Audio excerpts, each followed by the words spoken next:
But my beats, they are hard.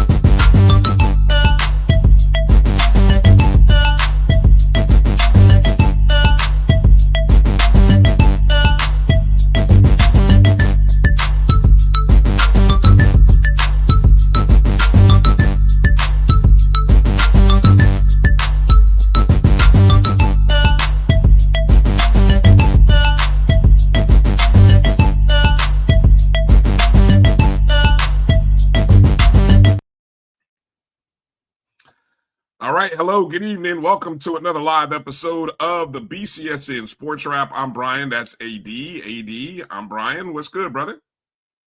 Man, what's going on, man? I am one tired puppy, man. Let me tell you something, man.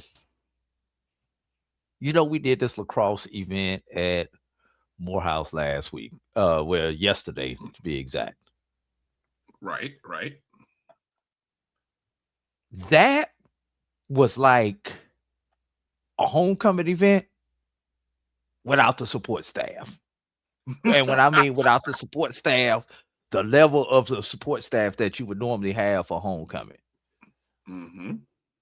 So it was. Somebody asked me, did I enjoy myself? And I told them two things. A, I would have enjoyed myself more if I actually understood what was going on the field.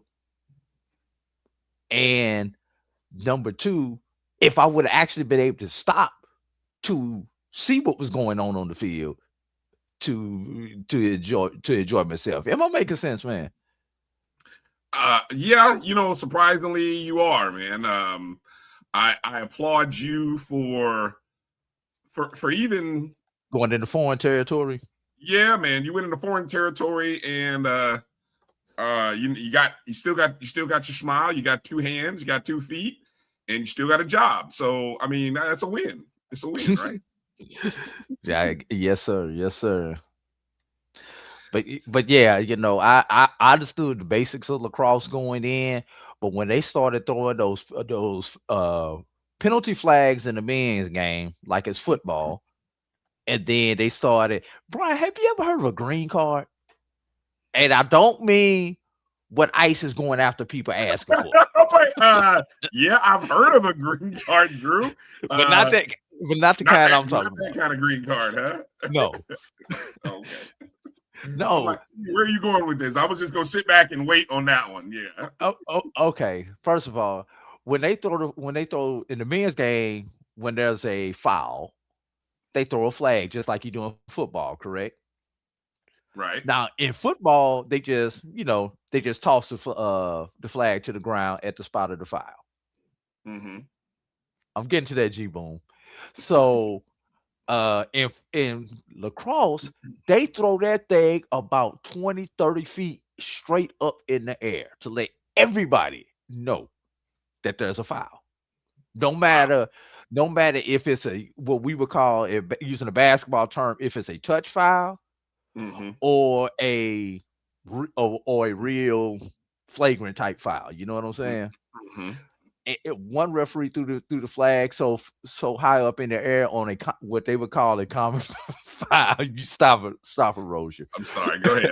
I thought you could go through. I was hoping not to distract you with that foolishness. But anyway, what would have been a common type foul that I thought he was going to have to get FAA clearance for that flag. He threw it so far in the air. Right. He might have hit a drone. If there was like a drone over top of the stadium, if someone had got clearance, it probably would have hit a drone, right? Is that what you're saying? That would have been a good chance. But yeah. Who ended up winning the games? Who ended up winning those games, by the way? Do you know? Do you want me to lie to you? Tell you how I remember? No, you could just simply say I don't know. I believe Michigan won the men's game.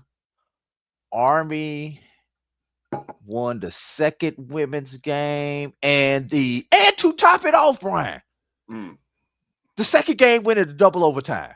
Oh my God. How I, much? How I, much is? I asked Because him, I was like, do they play overtime in lacrosse? Yes, they do.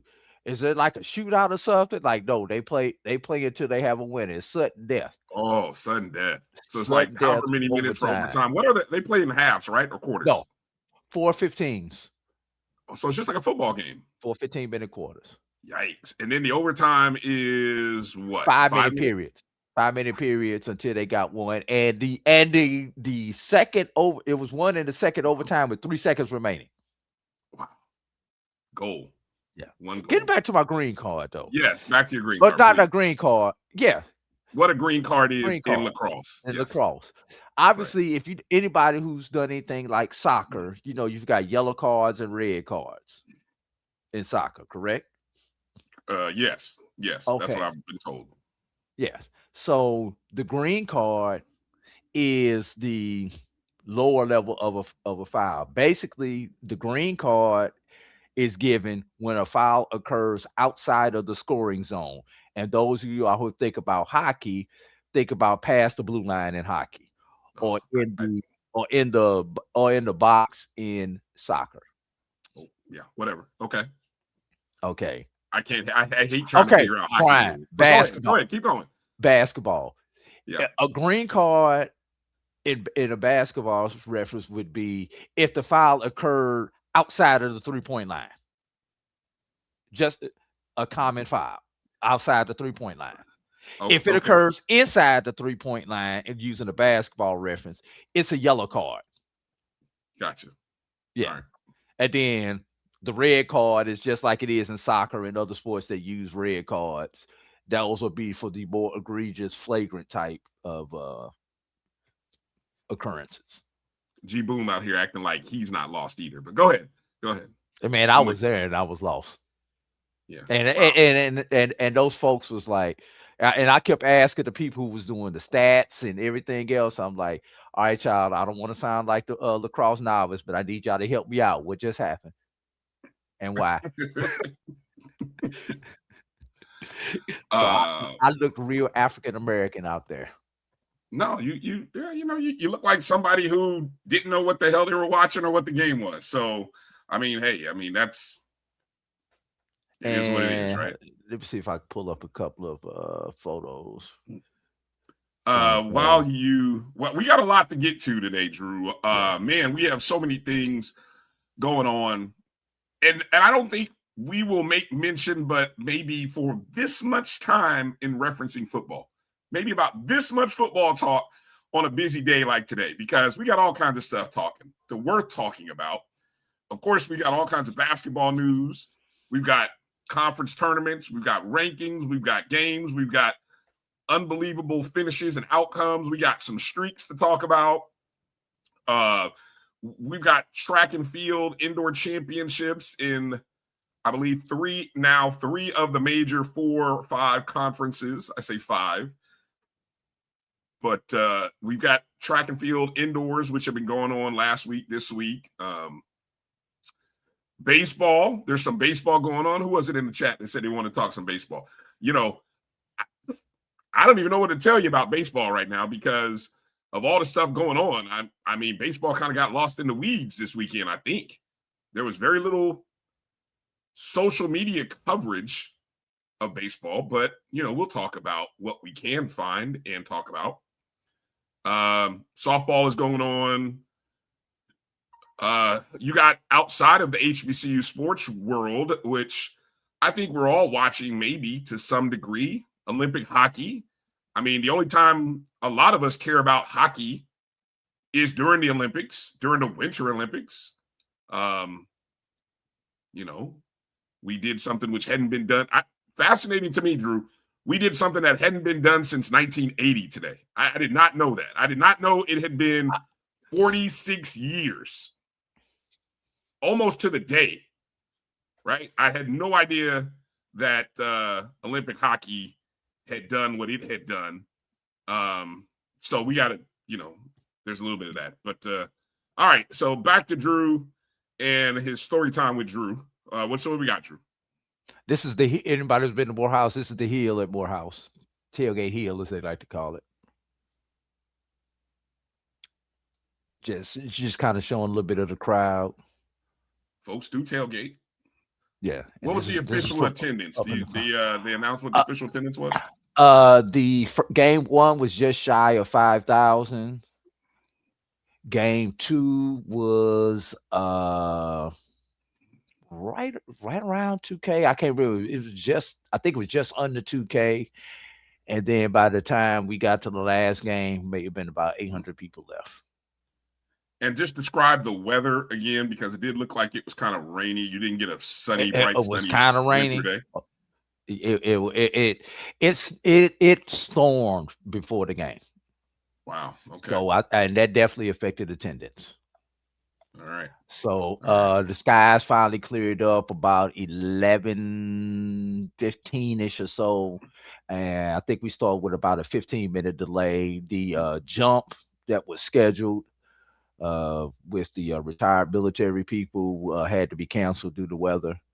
But other than that, everything from a fan perspective pretty much came off without a hitch. Right. Okay. Well, let me say hello to everybody who's found their way to us this Sunday evening.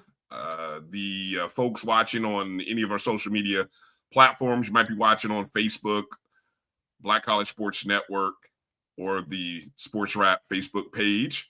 Also watching on Twitter, or X, as the kids call it. Instagram Live, we say hello to folks there.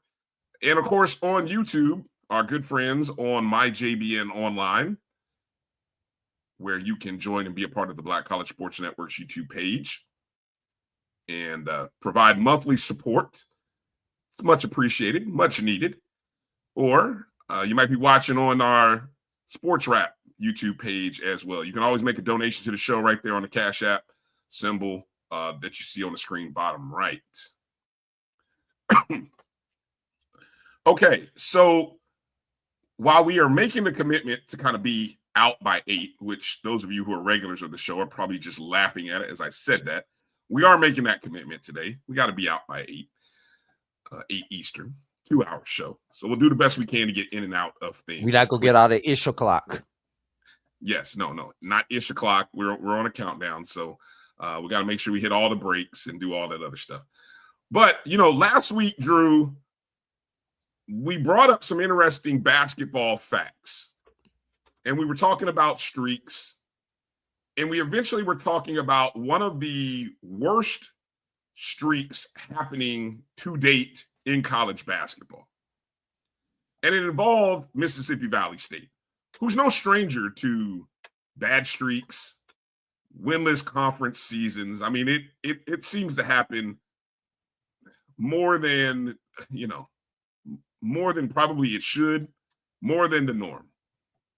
So, we had noted that Mississippi Valley State was in the midst of some 23, 24 game losing streak, had not beaten a Division I opponent. In fact, their only win this season came against a Division III school in Mississippi, apparently, after doing some research. And then come to find out that their level of ineptitude in this season was mirroring the level of sad performance from just 2 seasons ago when they were winless going into a final stretch of the season, which included senior night. And their only win of the season, including a conference season where they went 1-17, came on senior night to Prairie View A&M. And yes, the old adage rings true that on any given Saturday, Drew, somebody can fall. I mean, look, we're Rattlers. We have seen it happen 2 years in a row where on any given Saturday, Valley can sneak up and win. You know what? The fact that we are talking about Valley beating somebody they shouldn't beat should not surprise you or I. Hey, that should be the new rallying shirt. I'm copying. Hey, hold on. I'm copywriting. I'm making a new t-shirt. That's a new t-shirt. Any given Saturday, and just have the Valley logo in it somewhere, or some devil, green and red devil On any given Saturday, the devil can get you. How about that? On any given Saturday, the devil can devil's get you. at work. On any given Saturday, the devil's at work. There you go. Okay, so let me set this up. Because now we're getting ridiculous. Okay. Valley on senior night, hosting Texas Southern. I mean, of all the programs, right? Hold on, Drew. I looked at the last few games on Valley's schedule, right? Last week. And I told you when I named the 5 or 6 teams, the one team you had to watch out for that we all kind of thought is like, man, watch out Prairie View. Because that's the team who was kind of playing poorly of all the teams I mentioned. But I looked past the fact, Drew, and I shouldn't have. This is 2 weeks in a row. Last week, Charles Edmond makes a great prediction saying that Alcorn was going to knock off Bethune-Cookman, who was on a 10-game winning streak. This Saturday, and you know what's sad, Drew, is I produced both these shows. So I told you how bad of a producer I am. The fact that I wasn't even paying attention here. Well, no, I didn't do this week's show. But Carlos Brown predicted this week that Valley was going to beat Texas Southern. Now, if you watched the Carlos Brown show on Saturday here, you might have scoffed and you might have laughed. But by golly gee, on any given Saturday, the devil's at work. Going to get it in. Valley going to steal it, catch it, scores it, and that's the basketball game. They will steal that. The ball on the floor. Officials are asking that you to now come on the floor. Asking. Wow. Drew, they had no idea what just happened. Let's watch it one more time because they had no clue that the inbound had been stolen. First off, you go into the corner on a trap. Michael James steals it. And that's the basketball game. The devil is alive, Bryan. The devil is alive. The devil is alive. I think the announcers were even shocked. Did he just steal the ball? Did the clock just go up? Wait a minute, we just won the ball game. God bless it, we just won a ball game. The poor kid under the basket was like, damn, I just had the ball taken from me. And Drew, as basketball coaches, we have lived that nightmare. Every basketball coach if you haven't coached long enough, if you have not lived that nightmare, it happened to me this year. You reference a point where, you're up, you're just thinking, can your kids get the ball inbound? Can you execute? And by golly gee, nope. Valley gets the 72-71 win over Texas Southern. Yes, that Texas Southern at home. After losing to Prairie View by 10 points just a couple of days earlier. And previous to that, Drew, because I thought it might come at Alabama State. They got beat by 30 to Alabama State on Monday.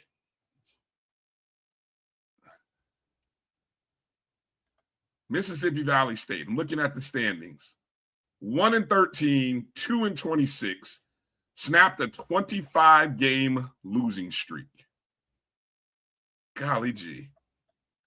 Drew, how do you even can you explain? Can you explain for the listener at home what the hell just happened? To quote the great Vince Lombardi. I can't, Ryan. I mean, I could just think about some ways that I've lost basketball games as a coach. Hell, even as a player, some of the dumb stuff that I've been on the court to lose, man. But and who was that just put that up? Said they feel bad for the kid. Oh, Israel Carey. Okay, I saw it pop up. I didn't see what the name was. But yeah, you gotta feel bad for the kid. I mean, he just got out weight room for the ball, Bryan. He did. Just got out weight room. He got out weight room for the ball. James just took the ball from him. And you know something? in those situations, and those are some of the most difficult situations when the team that's down is in an obvious fouling situation, because that's what that was, Brian. That was a foul situation with Valley trailing by 1 point. They had to foul. And sometimes that lack of concentration, knowing that you're going to get fouled, am I the one who want to go into this line and knock this free throw down? Or am I trying to get this over here to this better free throw shooter? All kinds of things are going through the head. But the one thing, Brian, and you're probably guilty of it as a coach, and I'm guilty of it as a coach also, that we never say coming out that huddle, or rarely say coming out that huddle, is secure the ball. How many times in those situations do you see, a steal or a held ball with the other team having the arrow? In those situations, and the referee playing, letting them play, and there's no contact, so they can't put a whistle on it, because a lot of times in obvious fouling situations, the referee will give you the phantom foul, just because they don't want no garbage to happen, right, Brian? Right. But if a referee is letting it play a little bit, and then first contact, beep, hit the whistle, but he just ripped that thing out. And the fact that he happened to be under the basket, Brian. Oh, it's even worse. Even worse. That goes down as I saw the beginning of a SWAC season this year involving Florida A&M and Bethune, where on an inbound play with no timeouts, the one direction that you don't throw the ball is towards the other team's basket. Backwards. So it can be stolen. And that's exactly what happened. And they end up going down and scoring a bucket and end up winning the ball game. Brian, I won a basketball game like that. You won. Well, congratulations for being on the other side. There was like 1 point whatever seconds left. And, I think we were trying to hold them to a 5 count. So to force a turnover. So that obviously playing good defense, and they threw the ball into the backcourt. Our guy actually intercepted the long pass to the backcourt and caught it in stride, 1-2, and we win the game. You know what I rarely see, Drew? I rarely see a kid in those situations just hurl the ball in the air because the clock was running, right? He could have literally. No. It was college ball. Ball was dead on the inbounds. Then they threw it into the corner where he got trapped. But he could have thrown it. What I'm saying is, you rarely see the kid throw the ball in the air because the clock doesn't stop as the ball's in the air, right? It doesn't stop till it lands out of bounds. Right. So or let the ball roll to the other end. No, but he couldn't let it roll, Drew. Because I'm just saying those are some other things. Well, right, but if he would have tossed the ball in the air or tossed it to the other end, right? Yeah. But it's like the one place you don't want to throw it is near your own basket, and that's what happened. Yeah, Brian, Morehouse, Lemoyne, the game that broke the streak, the 10-game winning streak, similar type play, just more seconds on the clock. Under 10 seconds. Yeah. How much time was on that? Let me go back and watch it one more time. How much time was on the clock? I think I saw 7.5 when the ball came in. Let's take a look. One last time. 7.5.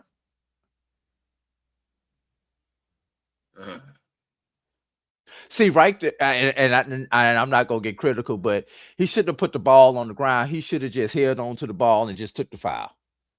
But we panic. Yeah, even a jump ball situation. Now, is it a new rule this year in the NCAA where the clock doesn't stop when the ball goes through the basket? Yes, it does stop. They went back and put time on the clock on that play. Okay, so they did go back and put time. Okay, I think even the clock keeper was stunned at what happened right there. All right, especially at home. Oh, man. Well, we thought we'd seen all kinds of basketball plays, right? Well, sadly, Drew, for your Morehouse Maroon Tigers, I don't even know where to put what happened to y'all on was it Friday? Was it Friday night? Friday night or Thursday night? Thursday night. Thursday night on the road at Kentucky State. You think you've seen it all, folks? Well, hold your horses, hold your drink for a second, because in a game in which Morehouse was up by how many points, Drew? It was 30 something at that point. We won by 34. Right. So in a 30-point game, 32-point game. I think it was 30. I think this score makes it 30 to 32. So in a 30-point game, a reserve off the bench has an opportunity to score a basket because the young man, and I hope you don't mind, Drew, I want to give his name, young man by the name of Eric Jones, just a sophomore at Morehouse from New Haven, Connecticut, has only played, prior to the 2 minutes he got in against Kentucky State, had only played 1 minute in 2 other games. So under his belt, he had 2 minutes total time. He had his one shining moment stolen from him. I'm just going to stop right there. Let's go to the video.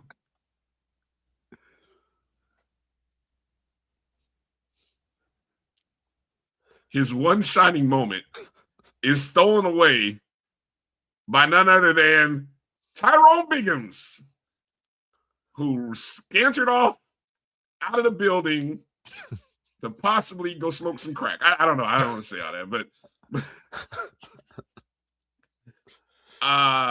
and everybody looks stunned, from the guys in the corner to the official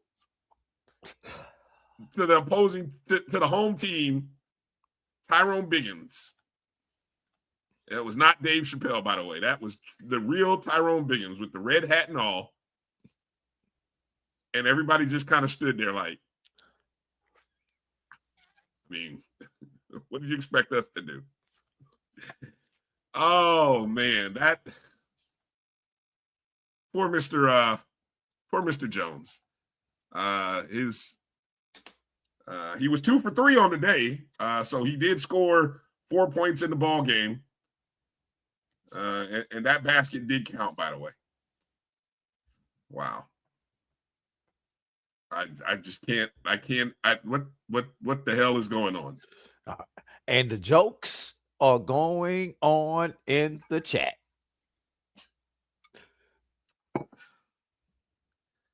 Yeah. Man. What was somebody said what was the call on the fan interference? I think everybody just kind of looked at each other and kind of said, play on. Let's get this game over with. Yeah, I like say, and the thing is, Bryan,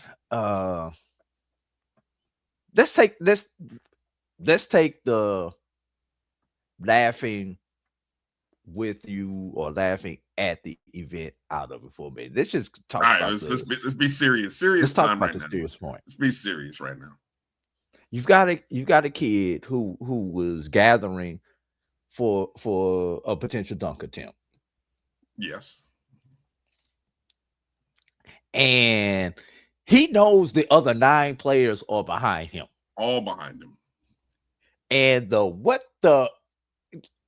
and for him to have the wherewithal to, thank God this is a guard and not a post player, because guards have vision. That, because they, used to looking for the open man, and to catch this guy coming out the corner of his eye and not complete going all the way up on the rim. And then to actually, if you look at that again, Bryan, he actually switched hands in the air on that and wound up scoring the ball with his left hand, because he's going up with his right, and then he sees the guy and switches it quickly to his left.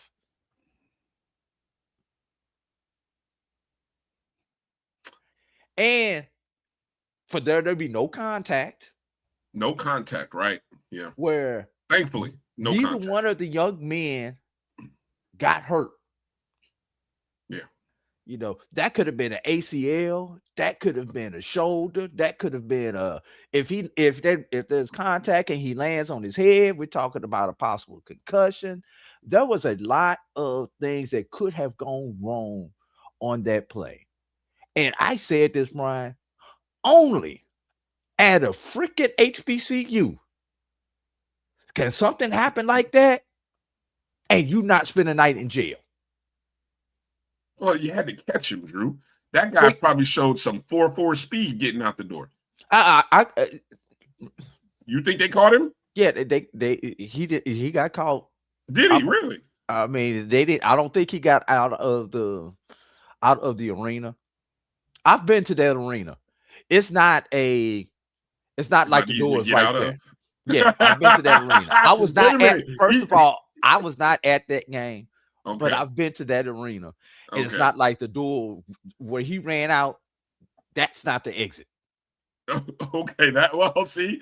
Okay, I'm glad you said that because I wouldn't have known. It just looked like the exit. So Yeah, that's just to the corridors and everything. corridor or lobby or something. No, that's to like basically the corridor, the hallways and everything like that. Can you That's not the imagine? exit. He runs out off the floor towards a hallway and then realizes I'm stuck. I mean, how bad is that? Bryan, that's a KSU student. He knew where the heck he was going. Again, all jokes aside, like Drew said, we are happy that young Mr. Jones was not hurt. Nobody was injured. Because yes, when you first see that, you kind of go, "Oh, okay, he avoided him." Ooh, wow. And you know what would have been even more comical, Brian? And I'm gonna put this out there. I gotta bring it down now. I got out what I had to say. What happens if he makes a poster out there, kid? Whoa. You know what? That would have been magical. That would have been magical. That would have been magical right there. But man. no, and I don't see my guy Steve in the chats right now. But Steve, let's hope that one line that you put at the end of your article on courtesy of HBCU Game Day, comes true. Just remember that last line, Steve. That's all I'm gonna say. Go read his article on HBCUGameDay.com. For those who have not read it. Speaking of Steve, I gotta talk about Steve and their so obvious, blatant pitch for a particular head coach or a new head coach at Winston-Salem State. I ain't mad at him for using the platform because nobody else is talking this idea, and why not? I mean, why not?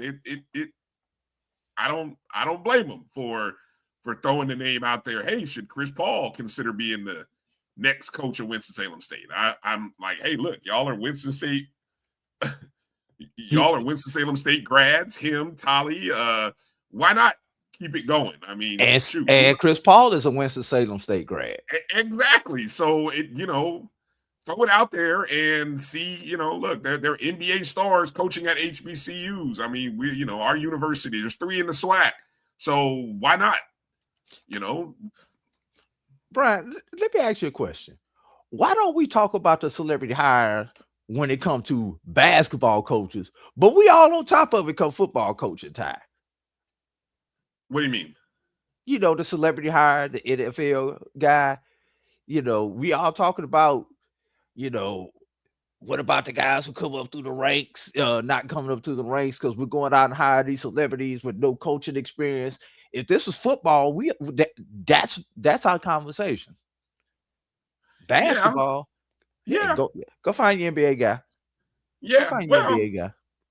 I mean, it's worth it. Look, who knows? I mean, I've heard some interesting things regarding Paul, and just from his from a leadership, more of a legacy leadership perspective. And after listening to it, I come away thinking, damn, he did get kind of done wrong by by the Clippers, and then now his contract is kind of floating about, going to be used as just salary cap relief. And it was kind of unceremonious how he was discarded, and it's just kind of, but anyway, why not? Why not give it a try? There's a guy who I think, you know what, again, I chuckle every time I see it, but I applaud Steve and Tolly for using the platform of HBCU Game Day to put it out there in the etherverse to say, if we're not asking Chris Paul to come coach, and Stephen A. Smith is not asking Chris Paul to come coach, rebuild our program, get our program back on the right footing, then y'all are doing something wrong with your platform. So I applaud them for using it, and let's just see. Let's see what happens. Nothing. Who knows? It could be Paul's stepping stone into coaching life. You know what I'm saying? He may give it a try for a year or two and realize that he's got the coaching bug and he wants to stay, and maybe he'll carry it forward into college or pro or something like that, right? Who knows? It can't be a bad thing. Can't be a bad thing at all. Okay. I mentioned that we've got a lot of stuff to talk about. One of those things that I did want to mention is in the world of, and this is a pivot real quick, Drew, just got a text talking to Mo Carter, who just did a great job of coverage of the SWAC Indoor Track and Field Championships on SWAC TV. Mo said he can give us about maybe 10 or 15 minutes of time. So I want to make some room. I want to lay out some room for Mo to come in, but I do want to make mention very quick, and you should know this from the SIAC level, but the SIAC and the CIAA just finished off their indoor championships. And somebody won one? Yeah, Drew, that's why I said I want to give you an opportunity to poke your chest out and brag about the SIAC, and then I got to and that'll give me time to mention what happened in the CIAA, something that hadn't happened for like nearly 50 years. So the winners of the indoor track and fields on the SIAC, Drew, were Tuskegee won the women and Morehouse won the men. For both institutions, second year that the SIAC has had indoor championships, and both of them are repeat indoor champions. Okay. Then over on, I'm sorry, go ahead. I was going to say, I can't remember if Tuskegee won the, I believe Tuskegee may have won the cross country. So I think both institutions are set up for the running trifecta, winning the cross country championship, winning the indoor championship, and winning the outdoor championship. So I believe both of them are 2/3 of the way to that feat. Second year in a row, Morehouse has been in that position where they can possibly win the trifecta. Benedict clipped us last year in the outdoor. All right. So that brings your ring count to what? 2? My ring count? That is a good question, Brian. 1, 2, since I've been there, 3. All of them running sport related. Have any of them come in yet? Have the rings come in yet? Had the rings been ordered is probably a better question to be asked, Ryan. Okay, see, I'm sorry. I didn't want to go there, but I just had to ask. I figured because you would have shown us, and I just had to ask, you would have shown us had they been ordered. You know something, Brian, believe it or not. Is that something that happens? Do they get rings? I mean, I don't want to, we make an assumption, but maybe I shouldn't make assumptions like that may not be common for every school. Brian, I'm gonna be honest with you. When it comes to B and championship rings, when I won my basketball championship rings at Tuskegee, I wore them. I would wear them, depending on the occasion. I didn't wear them every day, but special events. But I only wore them up until the next season began. Because when the next season began, I was no longer the champion. I was no longer the defending champion. Then I would put them in, I had my little safe at that point in time, which was cool until somebody decides to break in my house and take the whole safe. And I haven't won a ring since. Not a championship ring. Wait a minute. Did you say they Yes, they took not the whole just safe. broke into the safe, they took the whole They safe? took the whole safe. You know the small safes that you keep in your house and Yeah, everything. yeah. I mean, Yeah. did they? It's not I like mean, I would have Fort Knox or anything. Did you have? Did you have a tracker? Look, I don't know anything about a safe. No. Is there a track? There's no tracker. No. So it was lost and gone. Did it ever come back? Never saw those keys. So there's somebody around here with a few rings that have my name in them. Damn. Not only on the side, but also engraved on the inside. One day they'll show up. Maybe on YouTube. They haven't not shown YouTube, up in the but last eBay. 10 years, so I'm not looking for them. Oh my God. I'm sorry to hear that. Sorry to hear that. Yeah. Well, over on the CIAA side, they had their championships earlier in the week. Fayetteville State University women won their 6th consecutive title in the CIAA indoors. And then on the men's side, for the first time in the history, the 49-year history of the CIAA Indoor Track and Field Championships, Virginia Union won the title for the first time. Can you imagine how special is that in a university that's been around as long as Virginia Union, and CIAA has been around for 100-something years. You've been running indoor track for 49 years. That this is the first time that your program has won an indoor track championship. That's amazing. That's amazing. So congratulations to Tuskegee and Morehouse in the SIC, Fayetteville State, and Virginia State in the CIAA. And then earlier today in the Southwestern Athletic Conference, you had the Florida A&M University Rattlers for the second time in 3 years win the women's indoor track championship. And on the men's side, I should know this because I was looking at it. I tweeted this out earlier. Was it Texas Southern?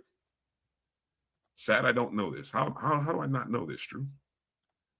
It was Texas Southern. Yeah, Texas Southern won the men's indoor track. They beat Jackson State by about 11 points. Florida A&M finished in third, about 15 points behind Jackson State.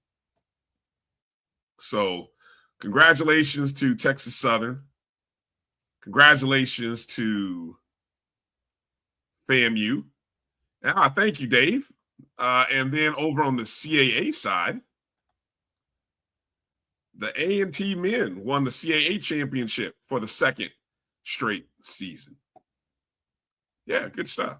All right. It's glad to see A&T have at least one sport where they had BX success that they've been able to translate over to the CAA.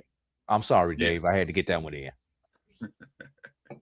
And on the women's side, Hampton placed second, A&T third. And I think last year was the year Hampton last indoor. It was either outdoor or indoor where Hampton finished first. The women did something like that. So I think it was outdoor, if I remember correctly. Yeah. Congratulations. Hey, we do something right. But I mentioned we had I reached out, or he reached out to me. Mo Carter, who did the broadcast for SWAC TV. He's going to take a few minutes. Let me see if we can get Mo in here to talk with us for a short moment or two. Joining us right now, live somewhere between here and there, is Mo Carter, Fox 54 in Huntsville, and also the voice on SWAC TV's coverage of the SWAC Indoor Track and Field Championships. Mo, how you doing this evening? Hey, doing well, Bryan. Doing well, AD, man. Good to chat with you guys. I feel like it's been a minute. And I'll also tell you this, had a whole lot of fun here in Birmingham, man. You know what? It looked like that was another great event. This was was this your 5th year calling the SWAC indoor championships? Fourth or fifth? It's my fourth. Okay. Yeah, it's my fourth one with indoor, and then four with indoor, and then I'll it'll be third for my outdoor come May. Gotcha. And I know Stan Becton is out there who does a lot of the interviews on the field, in the stands. Who was the coach that's in the booth with you? It's Coach CJ Williams. He's he's coached on various levels from high school all the way up to college. He's also trained a lot of athletes from the state of Alabama, but went on to compete on the USA Olympic side of things. So great connection I always have. I mean, very, very smart guy. He breaks those things down and gives those X and O's to track and field. Yes. That's what I wanted to say. That's why I wanted you to mention his name, because he does a great job of breaking things down. And I always enjoy.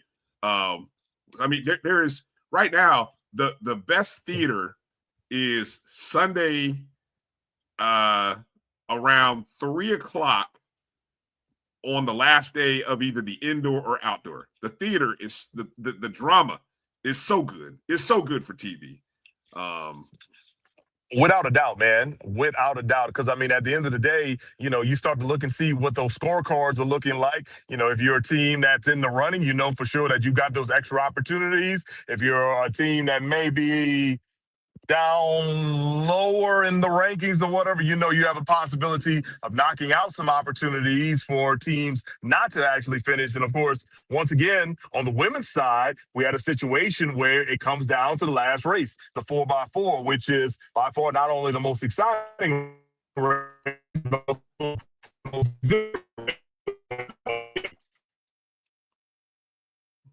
All right. We just lost them for a moment. We had you there for a second, and then all of a sudden you must have went into a tunnel or something, because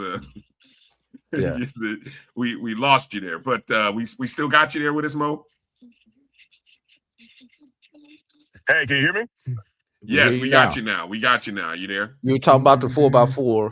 Yeah, you were just mentioning the 4x4, and then it got garbled a little bit. Yeah, so with the 4x4, it came down on the women's side to that last race. You had Alabama State and you had Florida A&M who were 1 and 2 in a situation where Alabama State needed to win, and if they did not win, they would get second at best. But Florida A&M had to finish ahead of them. And, it's funny how Alabama A&M was one that came out and got the victory in the 4x4, but Florida A&M got the second place, while Alabama State fell to 6th. And Florida A&M getting that second place secured them for a championship on the women's side today. Yeah. So the one thing that you guys called this, or somebody made this great prediction that Alabama A&M was the dark horse to watch. And the lead that you guys buried, well, not until it happened, was that Alabama A&M pulled out a former basketball player who probably had to be about at least 6'2", running up against Ariana Ladson, who's about 5'3", and the strides on the young lady from Alabama A&M were just ridiculous. Poor Ariana was fast. I mean, she was an outstanding performer last in the spring, right? And I'm just watching Ariana I'm like, baby girl, you're not gonna catch her. Those strides are a little bit too much. What in the world? Where did that young lady come from? And tell the story. I mean, you guys covered that real well. Yeah, so Alicia Wilson, former All-SWAC standout on the basketball team for Alabama A&M. Apparently, she had an additional year of eligibility left. Just she couldn't play basketball. So apparently, she was a standout track and field standout in high school, and would train with the track and field team during the off season. So an opportunity for her to actually finish up my master's degree and still compete as a student athlete came along. So she moved over to the track and field squad, had been participating, in various races. And then, they went ahead and put her in the 4x4. The other story is the fact that you had Miss Gaynor from Alabama A&M, the back-to-back indoor champion in the 400, set her up. And then basically once you set her up and then you got it to Alicia Wilson, those strides really, really made the difference for Alicia Wilson, especially coming down that stretch for Alabama A&M. All right. Go ahead. I got a question for you, Mo. Mm-hmm.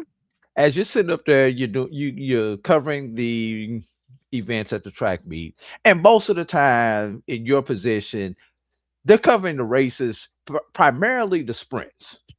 But as you're starting to see results come in, especially from the field events, and a lot of times from where you're broadcasting at, you can't really see what's going on in the field events. How does that play throughout the championship day as you starting to see these different results come in and you seeing people moving? Somebody who's not doing well in some of the running races, but you're seeing that being strong in the field events and everything. Or we forgot about the 5,000 that they ran earlier, or the help, or the deck.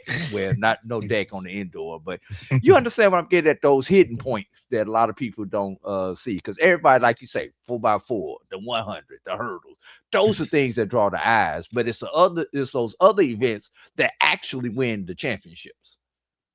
Yeah, so what I've learned over these last couple of years is that the SWAC staff, led by Dr. McClellan and Andrew Roberts, has talked things over with James Crenshaw and Woodlawn Entertainment to see, what's the best way we can get our best bang for our buck and maximize the eyeballs for people who may want to see not just the sprints. So through the years, what we've done is that we've put multiple cameras in different spots.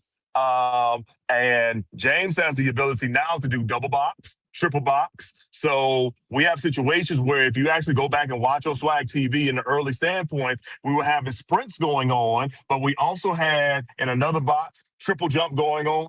We had pole vault going on. So we'd also, make reference to those individuals. And then what made it even better was sometimes the races would finish faster. So it gave us more time to talk about the field events that were going on that people were seeing on their television screen. Coach CJ and I were then able to kind of break down like, hey, here's why this was a good jump. Here's why this was a good vault. Here's why this was a good, et cetera, et cetera, et cetera. So, we have found ways to actually kind of share it with it. And then another thing, too, is that let's say it's an event that just happened before we came on air. We have the ability now to go in and at least bring the results up. And when we bring the results up, we can at least still show the love. And then if those individuals are going to the podium, to get their medals, we have a camera that is directly on the podium every single time, and we can still talk about those individuals in one box while another race is going on as well. So at the end of the day, we're maximizing opportunities by helping every viewer enjoy a different facet of the event. Yeah, great point. I would like for you to tell the people about the preparation that goes into getting ready for this event, where you have 17 events among 2 different genders. So that's a total of 34 events with hundreds of athletes. I mean, I can't imagine when you start the preparation on this, Mo. So let people know when does the preparation start? Where do you get the help from? Because you guys do a great job of telling the stories of some of the athletes. And again, we don't talk about track and field really in depth until these outdoor and indoor meets. So unless you're at your individual schools following along, a lot of us casuals remember names from year to year. Mm-hmm. So let people know about a little bit the background on behind the curtain on how that preparation happens and when it happens. All right. So for me, what I've done the last couple of years, I've especially been doing on the indoor circuit, is that I will go on, various track and field sites that have, results from different schools participating in various indoor meets. I mean, one thing about it, there's not a lot of indoor meets compared to how you have like 1,000 outdoor meets. So it's pretty easy to kind of see who's for each school. And then I'll go the week of, so what was that? Probably Monday, see stats for various people that would be participating. What were their qualifying times? And from there, I'll look at that. I'll print out that stuff from the stat sheets. Then I'll go back and look at last year's results, see how did this person or that person do. And those are my notes, every single year. So because of that, when we hop into a race here or there, I can be like, hey, in lane 1 is this person. And lane 2 is this person. Last year, this person came out third. They're trying to improve. They had a time of this. They've already shaved off their time of that. So that's really where majority of the preparation goes. And then from there, you just start realizing, different names that continue just to be dominant. That's why when I was texting you earlier about Kirk Dawkins for Florida A&M, yes, I remember last year in indoor, this was a guy who would just sit in the back of the crowd for these long distance races, and then you get to the last lap, and this dude just goes off looking like Sonic the Hedgehog and running away from everyone. And then what's funny is that lots of times you feel like he still had more in the tank. You talk about people giving whatever they got left in the tank. Man, you look at this guy, he's running away from the competition while everybody else is still tired, and it looks like he could probably run another 200, 300 more meters, and he has literally made that his staple on the indoor and the outdoor circuit as well. So you remember good stories like that. You remember like last year, Jamarian Stubbs of Alabama State, being not only the top guy in the SWAC, but a top 10 runner in the entire nation, and even, got to the Olympic trials as well. So, you remember good things like that. You remember the names, you remember the dominance that certain teams have. Of course, Alabama State, Coach Richie Bean, he's always going to have competitive teams, especially on the women's side. But I now see that Coach G at Florida A&M is becoming a nemesis to him. So, we have to talk about those storylines, the connections that the coaches have. So it's a lot of good things. The best thing about it is that you always want to just make sure that we're always talking about something and not giving you any dead air. The one good thing about track is no matter what it was, that the time is the time and the jump is the jump. A lot of the subjectivity that we have in football and basketball on is he a good quarterback or is he a good point guard or is he a good post player and everything like that. The numbers are the numbers. It's real easy when it comes to track and swimming. Yep. Yeah. No, you're absolutely right. The other thing, too, you talk about numbers. Track is full of is a numbers game. Reason being, go back and look at some of the results when you guys get a chance. Look at the results on the women's side. Not just the results, but look at the actual section sheet. Look how many people Alabama State and Florida A&M would have competing in those running events, and then turn around and see how many people finish in the top 6. That's how you build your points. Yeah. That's how you build your points. I got one last question for you, Mo, before I turn it over to Bryan.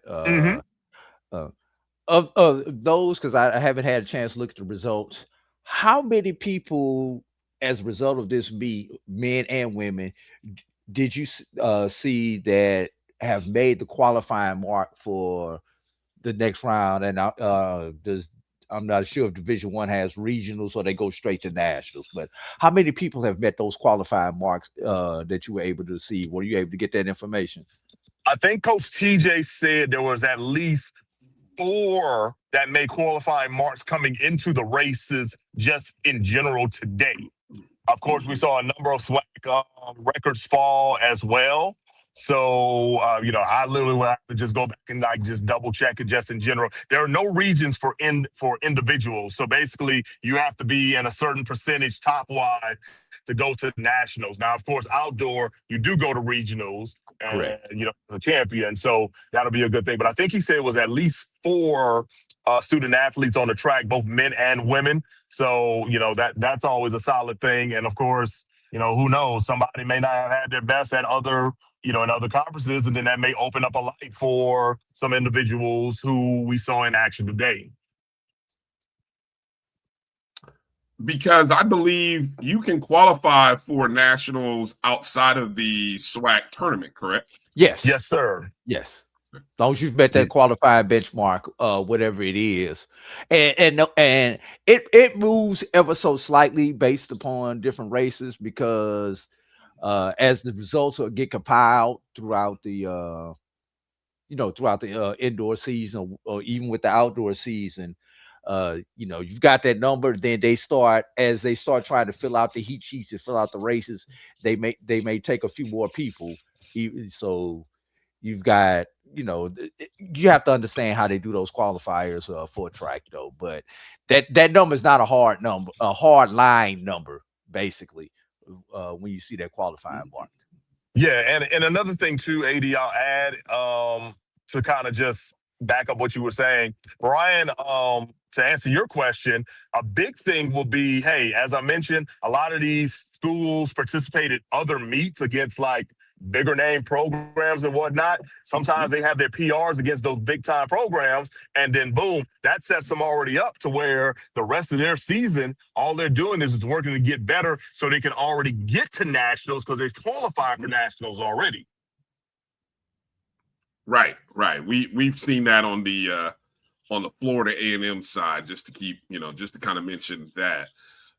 What I want to say before I ask you my last question, Mo, I do want to say I enjoyed you talked about you always have to find something to talk about. I enjoyed how you, during the men and women's 5,000, I think it was, somehow we found a way to get some football talk in there. I love that. I absolutely thought I got a kick out of that. I'm like, look at Mo getting some football talk in this long 5,000 meter, which is 25 laps, by the way, for those who didn't know. You did a great job of pointing that out. Yes. So, somewhere between I've got a backstory. Sometime between lap 5 and 15, Drew, Mo managed to work in some football talk. I got excited. I was like, damn, I didn't even know that. So props to you on that, Mo. Yeah, so check this out, Brian. So our good friend Wayne Cartwright, that we know from with the From the Hill podcast, he's a track and field official as well. So he was down today. Wayne's always my guy I'll go to for anything I may have a question on X's and O's. So he catches up with me before the meet, and he was like, Mo, I hate to tell you this. We're going to have 2 sections of women. 5,000. And I'm like, how in the world did we get to that? He was like, yeah, see, we can only put so many student athletes on an indoor track, and because of that, it's a safety issue and things of that nature. He was like, look, I would recommend you guys start whatever off and then just find some filibuster and just do this and do that. And I said, I got you. So as we going through it, I'm texting a few folks, and I'm like, okay, we're going to kind of go off a little bit just to kind of kill this time, because Dr. McClellan had agreed to do our interview with him during the second one. So, we got to fill some time in this first one. So as we're going, I'm like, all right, it's be a good time to talk about this. So I started promoting all the championships. Basketball and bowling and softball, outdoor. And they're like, hey, it's time to talk football, everyone, because guess what? It's only 6 months away. And of course, before you know it. Yeah, exactly. And I just started talking about, hey, this year, FCS teams taking advantage of the week 0 situation, especially in the SWAC. So I pulled up FBSschedules.com, went to the SWAC, hit week 0, went down the line. Hey, here's what we're looking forward to this. Here's what we're looking forward to that. Go to week 1, go to week 2. All of a sudden, I look up, we go from lap, 9 to lap 21, and because we broke it all down. And hey, let's be for real. You can't ever not talk about enough football in the South. No, not especially in the SWAC. Football crept into the conversation. I told you, man. There's that you can always find. No matter what you're doing, Drew, we can always find a way to talk about football. There's always a way to sneak in some football talk, even at a track and field meet indoor during the 5,000 meter run. Yes. So we went ahead and we just did that. And then, of course, then I turned around. We plugged basketball as well. I was able to kind of plug Coach Dawn Thornton and the Lady Bulldogs, being 1 win away from securing that number 1 seed and the women's tournament, and how the men's thing is more of a Bethune-Cookman, and then everybody else from 2 to 9 that are separated by 2 games. And, after that, it was all continuation of just promoting the great student athletes in the SWAC. And then all of a sudden, boom, we were 2 laps left. The young lady wins the first. I'm like, okay, perfect. And then we get to the next one. They started up, and then Stan's like, hey, man, I'm here with Dr. McClellan. I'm like, go, let's do it. Yeah, and then Stan and Doc did a great job of talking about basketball. Doc did a great job of Stan's got to get the memo, because they were promoting the men's tournament, and Stan left out the women's, and so Doc said, "Well, you didn't ask me this, but I'm gonna talk about the women too." And I'm like, "Oh, well, Jesus, Dr. McCullough's good at that.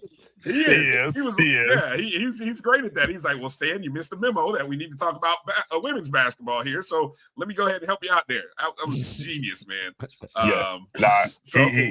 He did a good job with that. And then another thing too was I informed Stan, hey, ask Dr. McClellan about SWAC TV and what the numbers look like. So of course, Dr. McClellan dropping the nuggets. We're now of course, we're up now. We're past 40 million. We are past 40 million, so that's another solid thing. And with that being said, it just shows you that actually 43 million to be exact. So 43 million minutes viewed on SWAC TV, and it continues, which is actually great because when I interviewed Dr. McClellan first week of January at Alabama A&M, we were at 28 million.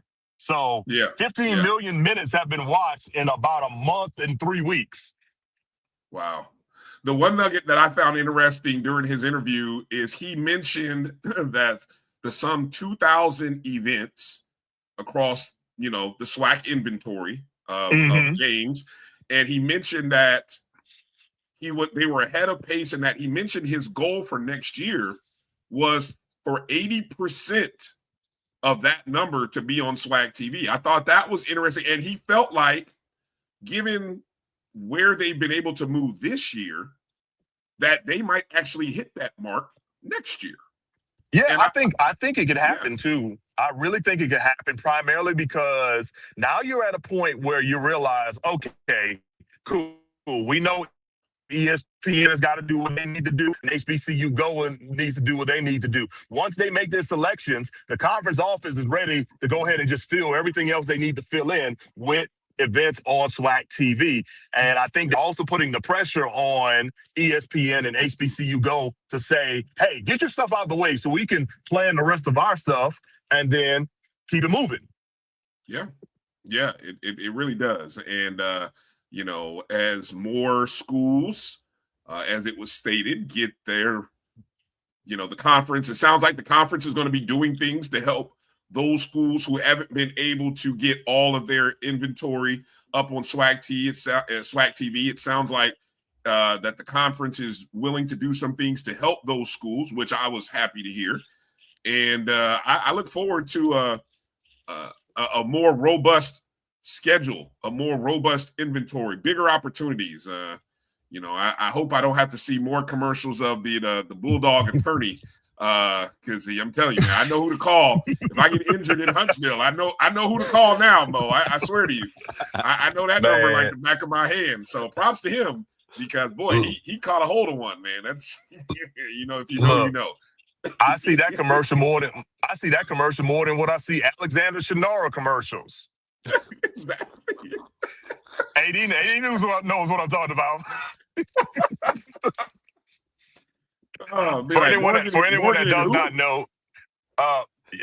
For anyone that does not know, in the state of Alabama, Alexander Shinora is like the big-time lawyer calling for anything, because he's got offices like all across the state, and he spends like a whole lot of money on his advertisements. So, he has a phrase, call me Alabama, no matter where you're at. But, yeah, I'm starting to see that Bulldog attorney one way more than the Alexander Shinora ones now. Mm-hmm. Mo, let me get you out of here with this. Biggest 3 stories from the SWAC indoor track and field. I know I'm putting you on the spot, but what were your biggest 3 stories? Biggest 3 stories. Number 1, the continued dominance from Texas Southern's men and Florida A&M's women, because it is carried over from indoor to outdoor, back to indoor once again. I know FAMU was the runner-up last year, but, in indoor, but they literally came down to that last race like it was last year, and they made it known this year, hey, we're here to stay, and I think it all started in outdoor. Of course, Texas Southern, they're doing it in so many facets, and if you add cross-country to it, technically they're kind of doing a trifecta year in and year out with indoor, outdoor, and cross-country. So that would probably be my top storyline. Next storyline, It's got to be Kurt Dawkins. Kurt with the kick. Man, that guy is so Kurt fun with to the kick. watch. I really hate that he's a senior and we won't see him next year. But I mean, it's like you're looking down the stat sheet and you're like, Kurt Dawkins, there he is. And you're looking at him during the race. It's like 3 laps to go. He's still in the back. 2 laps to go. He's starting to make a move. 1 lap to go. Dude is all out sprint. And whoever's in the lead, you about to lose your lead because of him. So that he would be my number 2 storyline. And then my third storyline, if you want to call it a storyline, I'm going to talk about just really the atmosphere because, of course, track meets are really, really made not just from the fans, but from the teammates of the student athletes. As you probably heard late in the track meet, I kept saying, hey, you don't see a student athlete sitting down. Everybody's on their feet. And literally every student athlete from all 12 schools were on their feet, on the rails, in the stands, cheering on their teams during those 4x400 meter relay finals. And I just love the camaraderie because it's just another element that makes track and field what it is, especially here in the Southwestern Athletic Conference.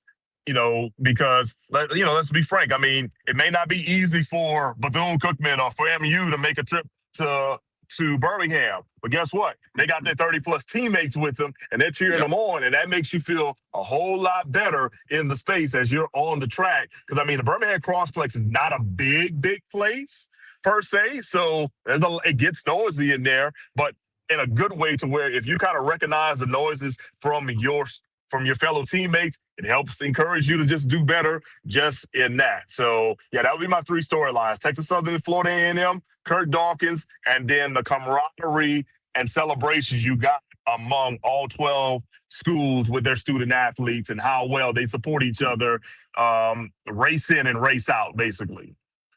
Is there much of a general admission crowd? I mean, outside of those student athletes, how would you categorize the general fans? Is there much of attendance from casual alums, fans, track fans? It's a decent attendance. I saw a lot of Alabama State and Alabama A&M shirts in the crowd, but then I saw a few Jackson State shirts in the crowd, a few Southern shirts and hats in the crowd, a couple of sweaters and whatnot. So, I imagine that sometimes you do get the fans and alums who make their way over. I can tell you from a personal standpoint, I got an email from our national alumni president for Southern University basically saying, hey, anybody in Huntsville, if you want to go down and support the Jaguars down in Birmingham, they're going to be there on Saturday and Sunday. It's always appreciative that you do it. So I imagine that other alumni chapters have probably, done that in the space. Of course, sometimes it's just the parents who go ahead and just make the trip knowing that, hey, we know for sure last week in February, we're going to be in Birmingham. Let me go support my son or my daughter or my niece or my nephew or my grandchild, So there's a decent general audience that was in there. I wish we could kind of have the camera shot to show it, but of course we only have so many cameras that we can punch up as well. That might be something I'll talk to James Crenshaw about next year in the space. Yeah, usually with the crowd, Bryan, majority of the crowd there is usually related to one of those student athletes out there. Indoor track, you don't see a lot of casual fans. It's more family and close friends, especially if they're in that local area and everything. Now, outdoor track, you may get a little bit more of a casual fan because the outdoor track, you can kind of create a tailgate type atmosphere because it's outdoor. You can set up your tent, bring your grill into a lot of the tracks and everything like that. But indoor, typically somebody has a vested interest in somebody running in there. Mm-hmm. And that's still a good number because, like I said, there's at least 20 to 30 student athletes per school coming, right? Per school. Yeah. And so you multiply that by mamas and daddies and aunts and uncles. I mean, that's a good group of people who are showing up for these events. So it's still a good crowd. So I got you. And Bryan, let me add this too. You think about it like this: you still have you still have decent ticket sales for those people who come, and you're still selling concessions, and you're still selling merchandise as well, So swag gear was being sold. I saw it today or whatever. Matter of fact, I wanted a swag Scully. I was like, I'm gonna come back down to get one, and then when I came back down during a little break, it was already sold out. So you should always get it the first time you see it, Mo, because I know. Whenever you think about it, it's never gonna be there the second time. It's never there the second time. You always got the first time you see it, you got to go ahead and just buy it right then and there on the spot. You mean don't wait until the events get ready to leave and you trying to get it at half price because they don't want to pack it back up and take it and put it back in the trailer? Yeah, don't wait till that. Don't wait for that discount. Yeah. No, I'm not going to wait for that. But yeah, like I said, merchandise and concessions and tickets were sold as well. So there's some sort of a profit that comes through with it. And of course, with the SWAC being here in Birmingham and the Crossplex being building that's owned by the city, the trade-off is always pretty good too. Yeah. Well, I'm going to put a plug in. If anybody knows the vendor that was selling any FAMU track and field championship shirts, hit a brother up. There's my Twitter handle at DRB365. Let me know. I'd love to be able to support because God knows I may not find it online anywhere. But if anybody knows the vendor or whoever it was that was selling those, please hit me up. Hit me up. There's Doc said he learned the hard way about that swag Scully. Yep, you got to get it when you see it because it will not be there the second time around. There you go. All right. Mo, as always, man, I appreciate you taking some time out tonight. You, Coach Williams, Stan, you guys did a great job. Mr. Crenshaw and the production team, props, great job. Always enjoyed the broadcast and always a fun Sunday with the SWAC track and field and Mo Carter. So appreciate you. Hey, no problem, Bryan. No problem, AD. Appreciate you guys for tuning in. And as I say, it's all the support from the fans and the parents and the people who love HBCU athletics that's helping SWAC TV grow into what it is today. Well said, Mo. Well said. All right. Appreciate it, man. Have a good evening. Hey, y'all too now. All right. Good stuff. Good stuff with Mo Carter. They do a great job of the production. Okay. Let's take a break because G-Boom asked a great question. My guy Jimmy Mack asked a great question. Let's talk about very briefly because, look, we're on a time crunch. So, man, we still have not talked about the CIAA tournament. Steven's in there. Steven's already saying it's a wonderful time of the year. And so I know I did notice something very interesting regarding the CIAA format this year, Drew. I wonder if you saw that. I did not. Oh, yeah, it's a little bit different, or at least somebody can tell me. It looks different. It looks different than years past. We'll talk about it on the other side, but still a lot to talk about and only a little bit of time left to do it. So take a chance, go take a bathroom break real quick, go get a drink, come right back in like 2 minutes, and we'll be back for more of the BCSN SportsWrap. All right, so I'll hit the 3-minute commercial. All right, we'll be back in just a minute. You're watching the BCSN SportsWrap right here on the Black College Sports Network. From cancer care to accidental injuries to cardiac care, we all know that there are times that you can't control what happens in your life. But with Globe Life Family Heritage, you can be prepared to weather the storm when it comes. Call Dr. Beverly Eagle Rogers at 877-300-8269 or visit the website at globelifefamilyheritage.com. With over 25 years of serving communities, Dr. Beverly Eagles Rogers is here to help you and your family through difficult times. Dr. Beverly takes pride in Globe Life being one of the few companies that returns 100% of premiums to clients that stay healthy. So for more information, call Dr. Beverly Eagle Rogers at 877-300-8269 or visit the website at globelifefamilyheritage.com. And we have to fund our kids in these colleges, and we have to make sure our kids have seats in these colleges. Now, what about HBCUs? You mentioned. Absolutely. You got to fund them all, and you've got to make sure they're properly funded. The real reason why I went after Comcast and Charter, it didn't have anything to do with my cable networks. It didn't. What happened was a gentleman wanted to do the Black College Sports Network in partnership with the HBCUs. And Comcast did not accept it. And that would have made a lot of money for these black colleges. Absolutely. And it would have educated the Black College Sports Network. This is what he wanted to do. That would have educated a lot of black kids. And when they didn't do that, That's when I came off the bench and said, okay, I'm going to light you up like a Christmas tree. Okay?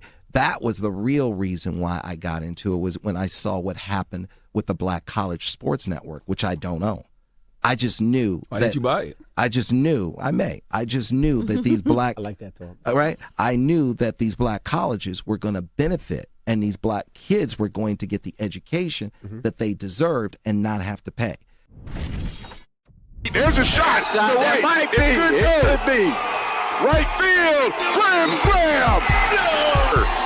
What a shot. That's how you get hot, young fella. Thank you guys for what you do for HBCU athletics. This is a fantastic avenue for all of us. This is our ESPN, so we love what you guys do, and all you guys at BCSN. We really appreciate what it is that you guys do for us.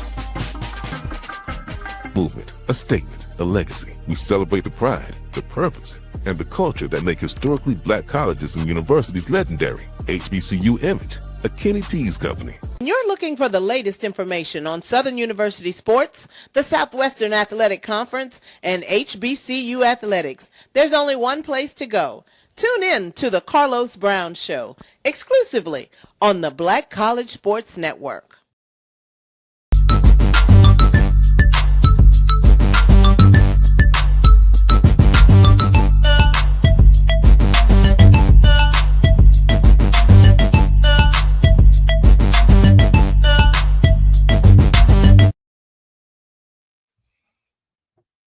All right, welcome back to the BCSN SportsWrap. Bryan Fulford, soon to be joined by 80 Drew. So yeah, Drew must have needed more than the 3 minutes allowed during that break. Okay, I do want to hit a couple of questions up from our good friends in the chat room. Make sure you guys are following us down on the social media handles. Those are Black College Sports Network handles. You can also follow us on BCSN SportsWrap on YouTube and our Facebook pages as well, as a show of support. All donations you can be made right there on the Cash App symbol, $ my JB and my BCSN. G Boom had asked a great question during the interview with Mo Carter. The need to upgrade production is one of the things about SWAC TV. Now, let me again, I feel like I have to do this every so often to remind people. The production, and Drew would be great to talk about because the SIC does their own network, which they're, I think, about a year into. The CIAA has been doing a network for a while. But each college and university is responsible for the broadcast, right? So they're the ones who are putting the information out. They're putting the feed out. Now, you say that every the production is not the same. Well, the one thing that is not the same on everybody's feed, and this is some of you may catch this, some of you may not, what's called the scorebud. And that's down at the bottom of the screen where you see the score graphic, which will have the logos, the team name, records, fouls, timeouts left, that kind of thing. So I think one random Saturday this past month, I was talking with a good friend about the scorebud, and we counted 4 different schools that were broadcasting with different scorebuds.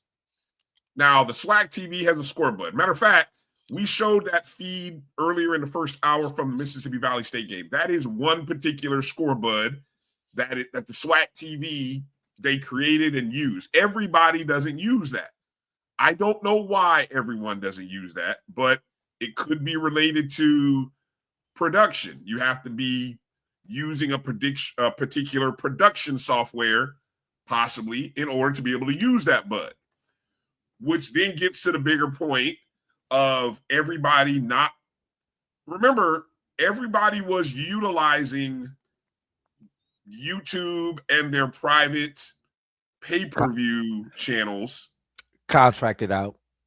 Or they were contracting it out, right? All of those things were happening last year. And then all of a sudden, SWAC TV came around, and it was like, hey, we want to get everybody using and sending your feed to SWAC TV. Then the SWAC realized, well, we need to try to have everybody who is capable to have a standard of broadcast. So that becomes the biggest challenge.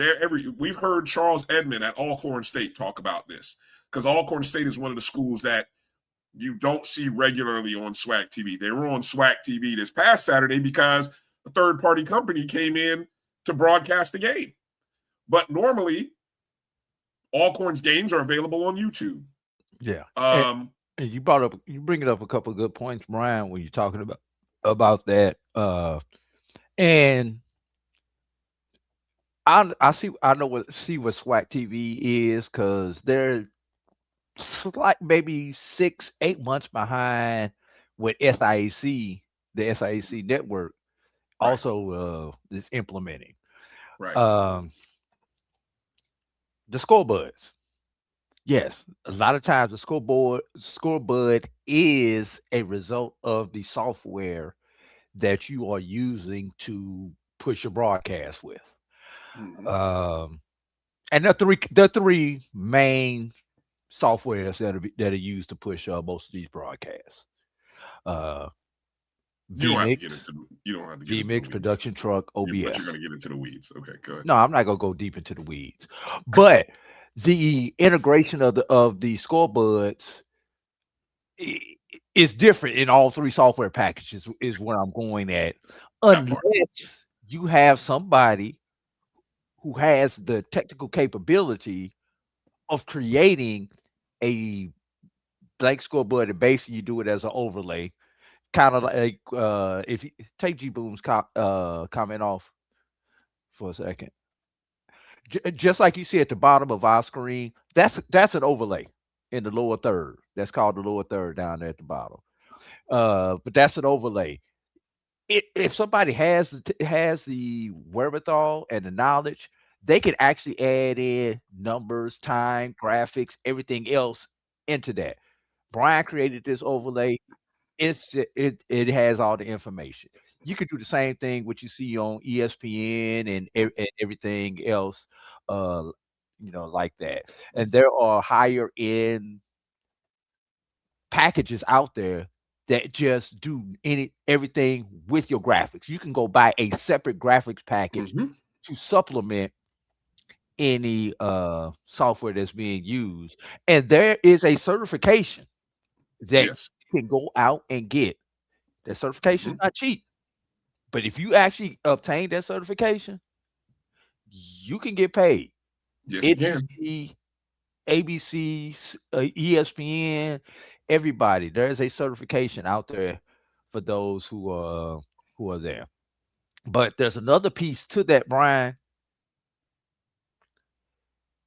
and this is low hanging fruit for all of our schools: CIAA, SIAC, SWAC, BAC, HBCU AC. There's a device, or there are devices that takes the data from your score clock and transmits it to the various softwares. You can create the best graphics package in the world, but if you don't have a way to transmit that data or know how to transmit that data, it ain't doing you no good, Bryan. Yep. So that's one thing. One of the first things I did when establishing our network at Morehouse is I made sure that we purchased the license for that device at Morehouse. Everyone does not know about that device or does not have it in their budget, not only to get that device, but to pay the annual subscription that you need for those type devices. And Bryan, let's back up. Some clocks do not have the capability to transmit that device. That's another issue. Yeah, wow. I'm just saying some older clocks that are in some places. So there are a lot of different variables. Something else, just the placement of the the network identifier. Sometimes you see it, sometimes you don't. Sometimes you see the generic, you may see the generic SWAC TV or the generic SIAC network. Sometimes you see them in school specific colors. So all those different things go into these networks. How many cameras do you have, Bryan? What's the standard? What is the resolution of those cameras? Yeah. And Bryan, we're not even gonna get into the placement of those cameras because we have been in some of these gyms, and there are certain gyms you cannot place those cameras where they tell you need to place those cameras because your gym does not have the space. Right, right. And So- we're not even going. Last thing, we're not even going to talk about what's going to happen when we get into outdoor sports. Because of technology issues, and some schools don't even own their facility that they use outdoor. They're renting out facilities for softball, baseball, things like that. So it's a work in progress. It's going to take some investment, and this is a 3 to 5 year investment before we get up to what we want to see. We are not going to be ESPN in day one. ESPN was not ESPN in 1979 when they started. Everybody, I just great point. Yes, thank you. A lot of people forgot about that. A lot of people forgot that. Drew, a lot of people forgot that ESPN was not ESPN back in 1979. Not the ESPN we know. Yeah, not the ESPN. They weren't even doing live games in 1979. Y'all, Exactly. So I want to, I would really, I'm not going to tell people to, I know the production thing always comes up, but let's not make it a thing. I think at the end of the day, if you're going to value, and I know I had said I'm going to put together a chart, but here's the things that I think if you're going to watch a broadcast that should matter to you, okay? One, what is my audio? Am I hearing, listening to the game being called? Can I hear, or am I catching the ambient noise from the in-house PA? Or do I even hear any noise, and what is that audio? So I think audio is important if you are going to evaluate what you're listening to and then what you're watching, right? Because sometimes if you don't have trained professionals doing this, the next thing that you're going to get are what? Students from probably your communications department who are aspiring to do these type of jobs. So are they going to be always on point and sharp with their movements? No. Professionals aren't always on point and sharp with their movements, Bryan. No, that's true. That's true. But like sometimes there's some broadcasts, I'm not gonna call the school out, but let's just say on this past Monday, I was watching somebody's feed, and Drew, I got motion sickness on the side cameras, a basketball game, and I think I was already probably tired, and I didn't know if I was catching a case of vertigo or what. I had to stop watching the game because as they panned left and right, they would pan and then it would move. It pan left, and I just at some point I felt like I was on a boat, and I don't get motion sickness, but I felt sick, and I just kept thinking, what in the hell am I watching, and why am I getting sick as I watch this? Operating camera is not no, it's not. It's not easy. It's not as easy as just doing this. No, yeah. With your phone. It's not. And then multiple camera shots. Your director plays a big portion of the product that you see out there. And one thing, and this is going to tell you how successful and how that your school is. Start counting the non-institutional, non-SWAC ads, y'all. Ooh. That means that somebody's advertising, and they're making revenue. Just like Mo said with Alex.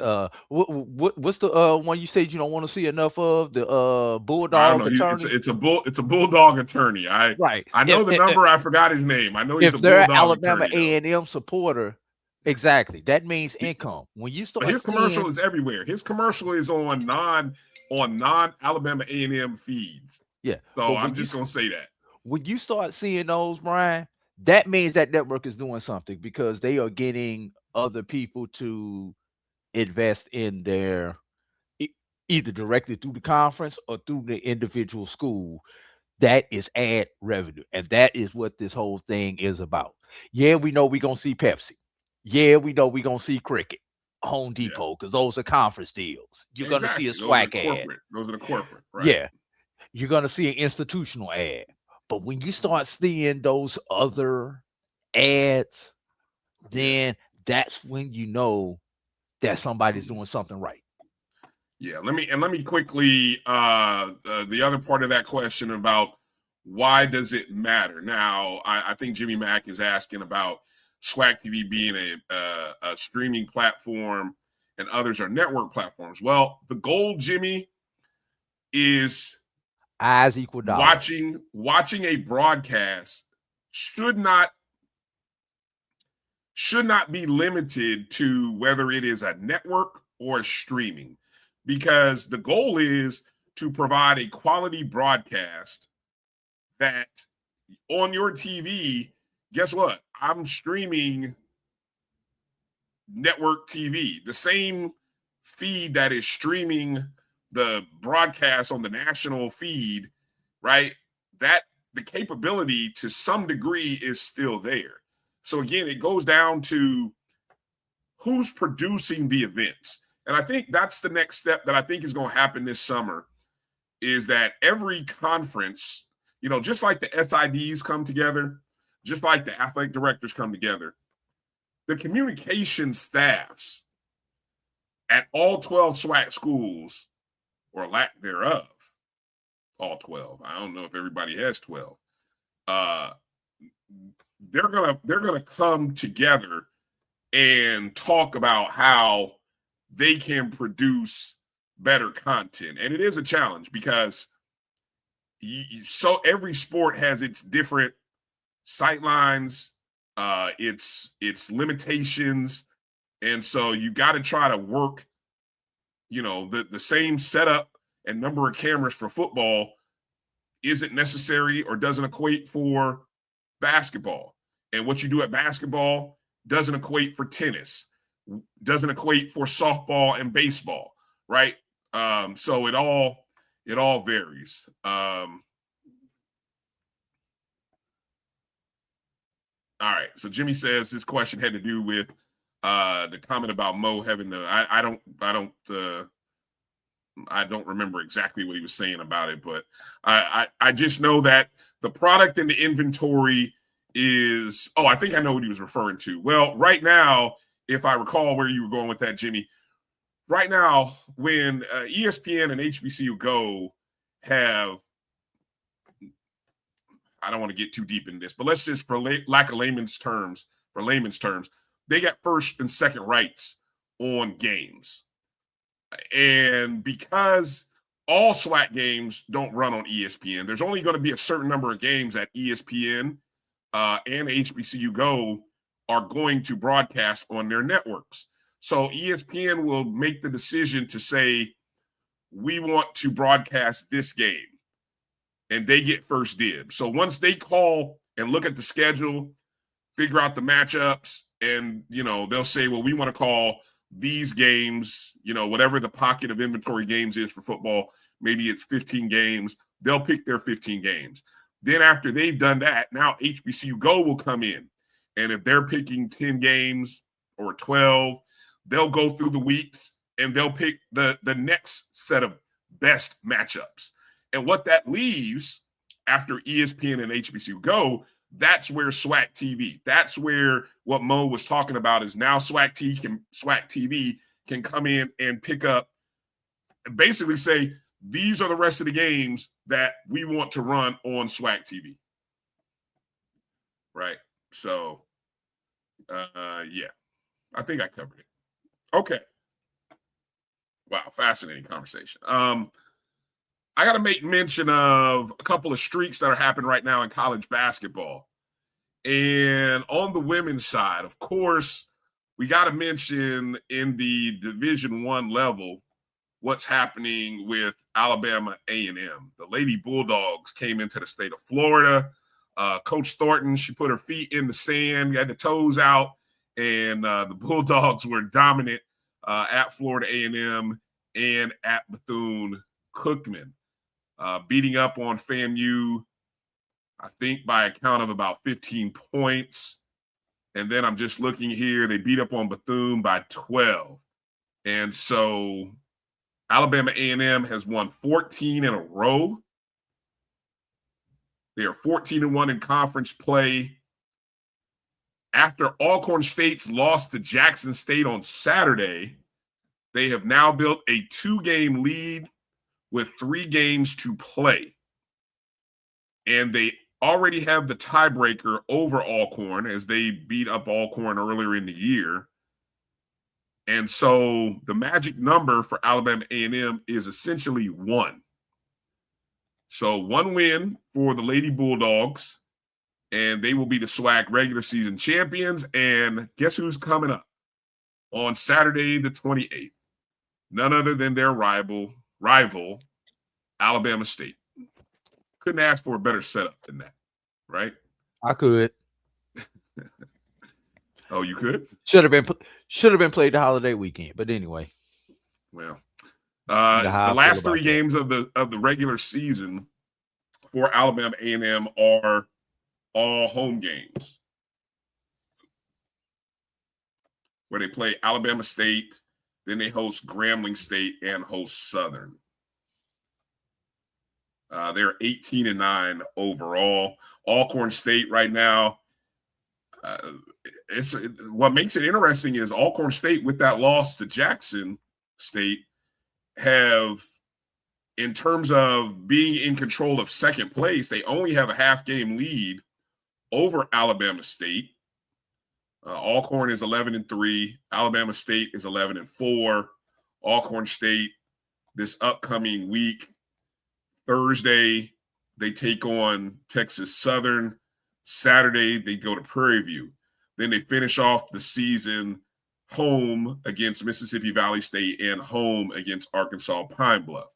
So 4 games remaining for the Lady Braves. Alabama State, as we mentioned, they're 11-4, a half a game out of second place. Of course, they have to play their rival on Saturday. That could cost them some ground. Southern sits at 10-4, a full game behind Alabama State in third. No, excuse me, a half a game behind Alabama State in third, 1 whole game behind Alcorn State. So Southern has 4 games remaining. I think I just mentioned that one of those games is against Alabama A&M. They play Alabama State. They have Florida A&M and Bethune-Cookman, both.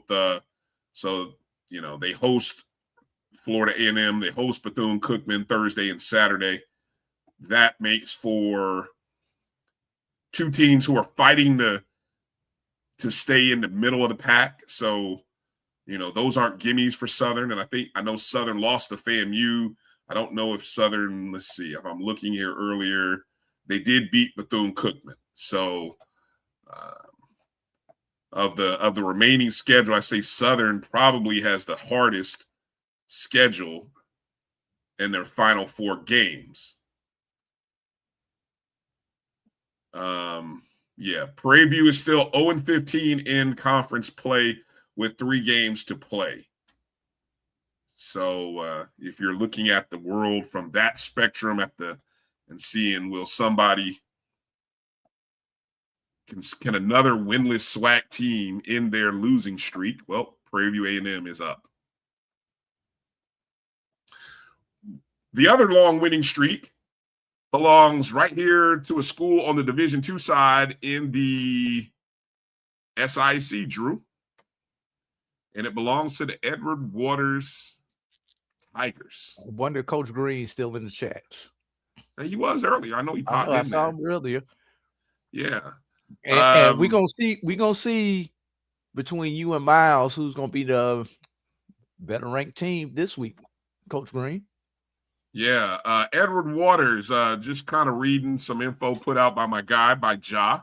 at Just Ja Sports. Make sure you're following him on Instagram and on Twitter. This is the best record for Edward Waters since joining the NCAA a few years ago. They are currently 23-4 overall. They've clinched the SIAC East. They are 22-3 in conference play. Again, a 14-game winning streak to end the regular season. 14 in a row going into conference. They have the number one scoring defense in all of Division II, allowing 49.7 points a game. That is number one.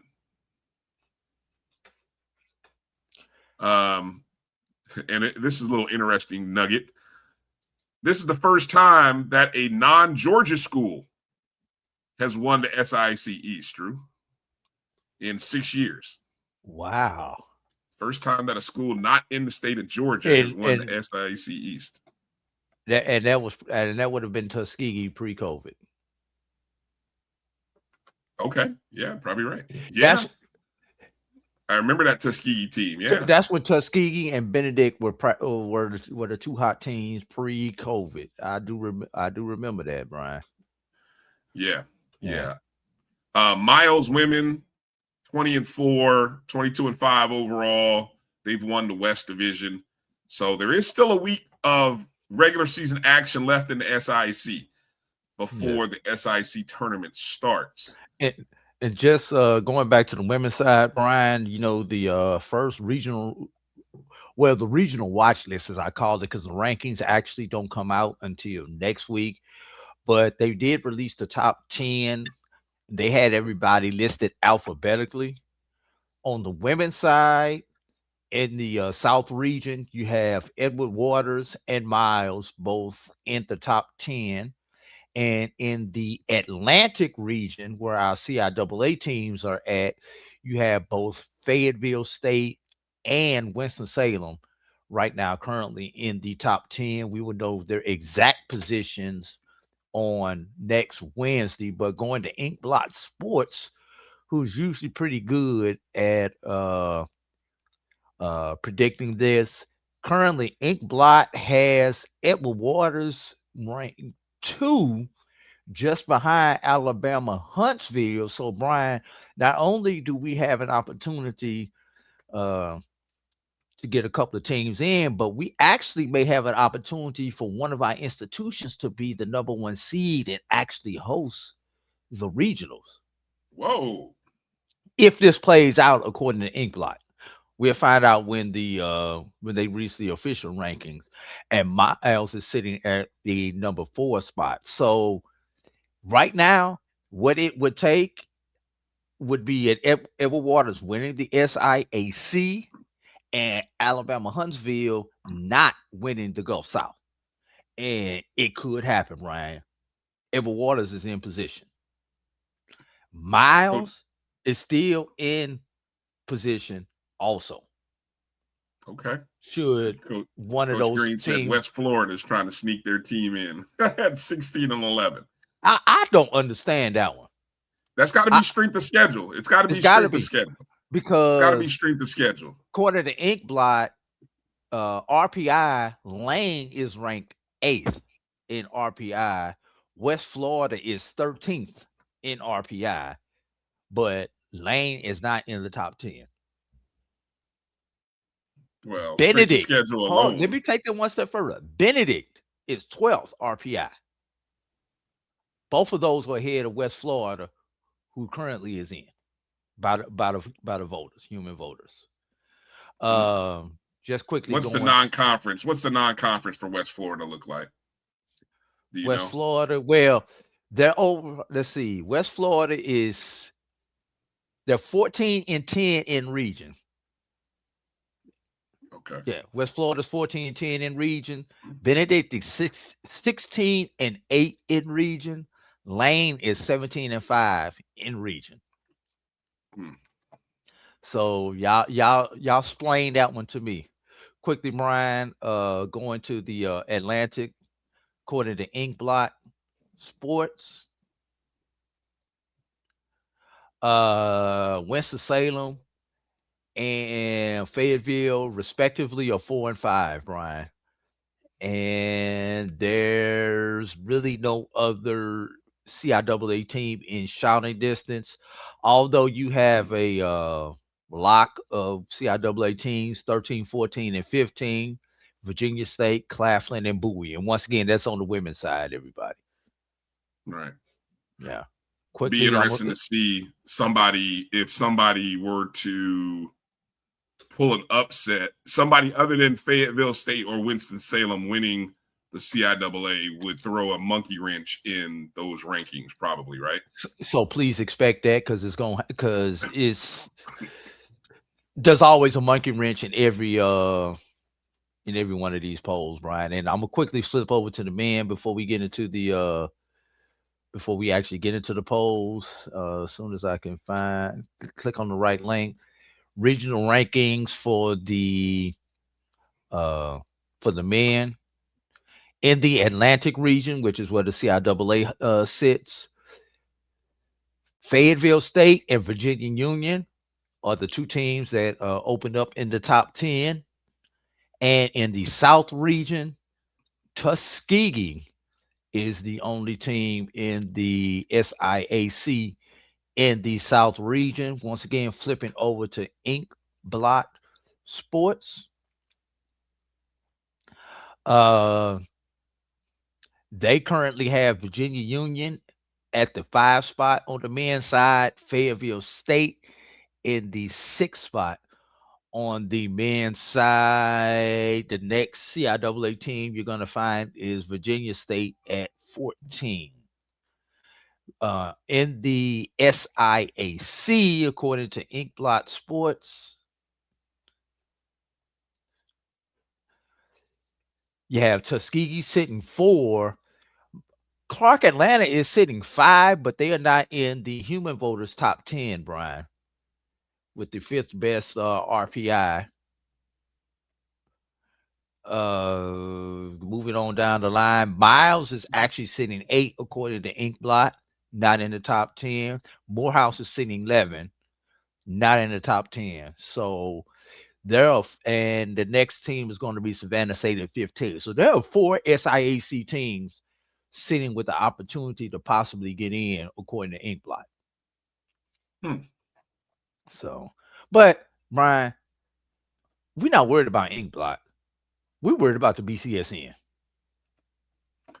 Right. All right. We'll get into it because there were so many other things I wanted to get to, but I know our time is ticking here, and so we got a lot to get into. So let's go ahead and let's bring up our top 5 rankings. So this is the new BCSN top 5 rankings starting in the NAIA. This is on the women's side, just outside of the top 5. You've got Xavier, Talladega, and Paul Quinn. Number 5 is Wiley. Last week, they were outside of the top 5. That's what ITH means. For those of you who are looking in parentheses there, that is where they were last week. Coming in at number 4, Rust. So right in the same spot they were a year ago. Coming in at number 3, Oakwood. Oakwood actually dropping a spot from 2nd to 3rd. A new number 2 this week is Arkansas Baptist. So pretty much a flipping of the spots between Arkansas Baptist and Oakwood. And our number 1 team for the umpteenth week in a row, also clinching the number 1 seed in the Sooner Athletic Conference tournament, the Langston Lady Lions. The Lions, the tournament begins for the Lions. I'm going to try to see how quickly I can read this. My God, the type is so small on the website.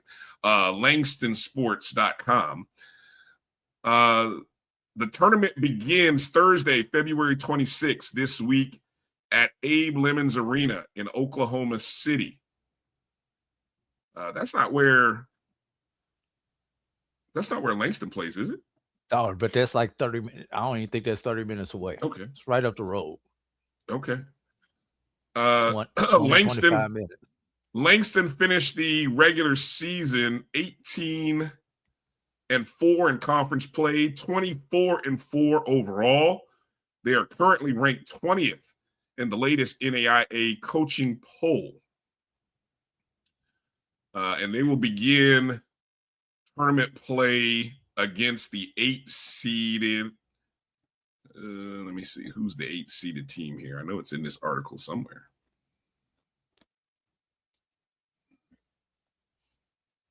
I thought I'd read it somewhere.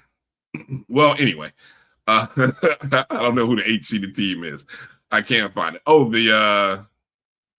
I thought I had it. Okay.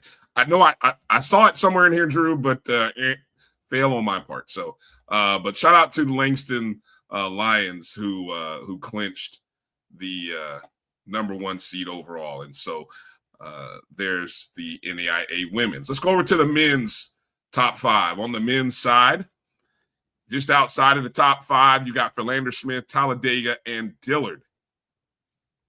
And number 5 is Xavier. Same spot from a week ago. Number 4 this week, Stillman College. Same spot they were in a week ago. Number 3, Tougaloo. Very interesting scenario. Same spot from a week ago. Let me guess. Number 2 is probably the same team from a week ago. Oh, what do you know? It's Arkansas Baptist.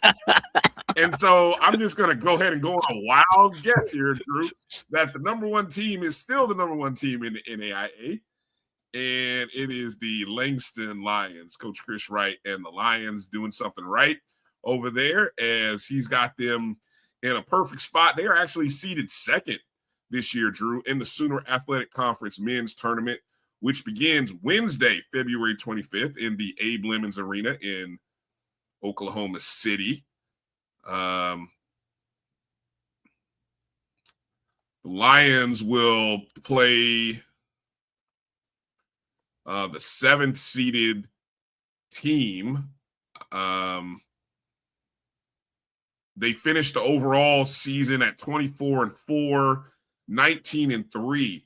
They're currently ranked 6th in the NAIA coaches poll. But surprisingly, Drew, they did not get the 1 seed this year. That goes to Nelson. Out of Oklahoma. Yeah, Nelson, they are the tournament's top seed. And Langston will be down on the other side. Is this going to be another one of those years where Chris Wright could potentially lose to the same team 3 or 4 times? Like he did his last season at Talladega. Oh, wow. Let me see. So they take on John Brown. Let me take a look and see who those losses have come to. I was wrong about that. Okay, so wait a minute. Langston, I read that wrong. Langston is 17-5 in conference play, 22-6 overall. They lost to Nelson just recently. Excuse me. That's what happened. They lost that last game.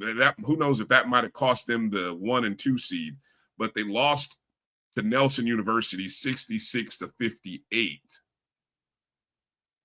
Their previous losses in conference play have come to Wayland Baptist and John Brown. So and Oklahoma City as well. So they've had a few unexpected losses this year. Although it's been a good season, but what we have become spoiled by is complete utter dominance by Langston, and it just hadn't been this season. While we're in the NAIA, Drew, we got to make mention of the HBCU AC basketball tournament, which is beginning this upcoming week. Tomorrow, isn't it? Yeah, 2 days. Tuesday. Okay. Tuesday, the women and men begin. And I believe they moved the tournament to Dallas. That's next year. Oh, next year is moving to Dallas. Yes. Okay, so this year it is in Tuscaloosa. Still in Tuscaloosa at Stillman. Okay, Stillman is the host. The number 1 seed, obviously on the men and women's bracket, of course, they have the top 4 seeds or the top 4 teams, the 2 from the East and the 2 from the West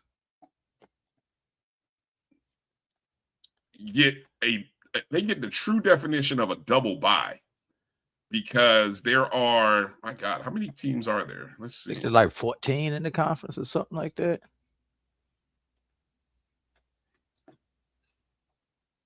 Let's see. There are, let's see.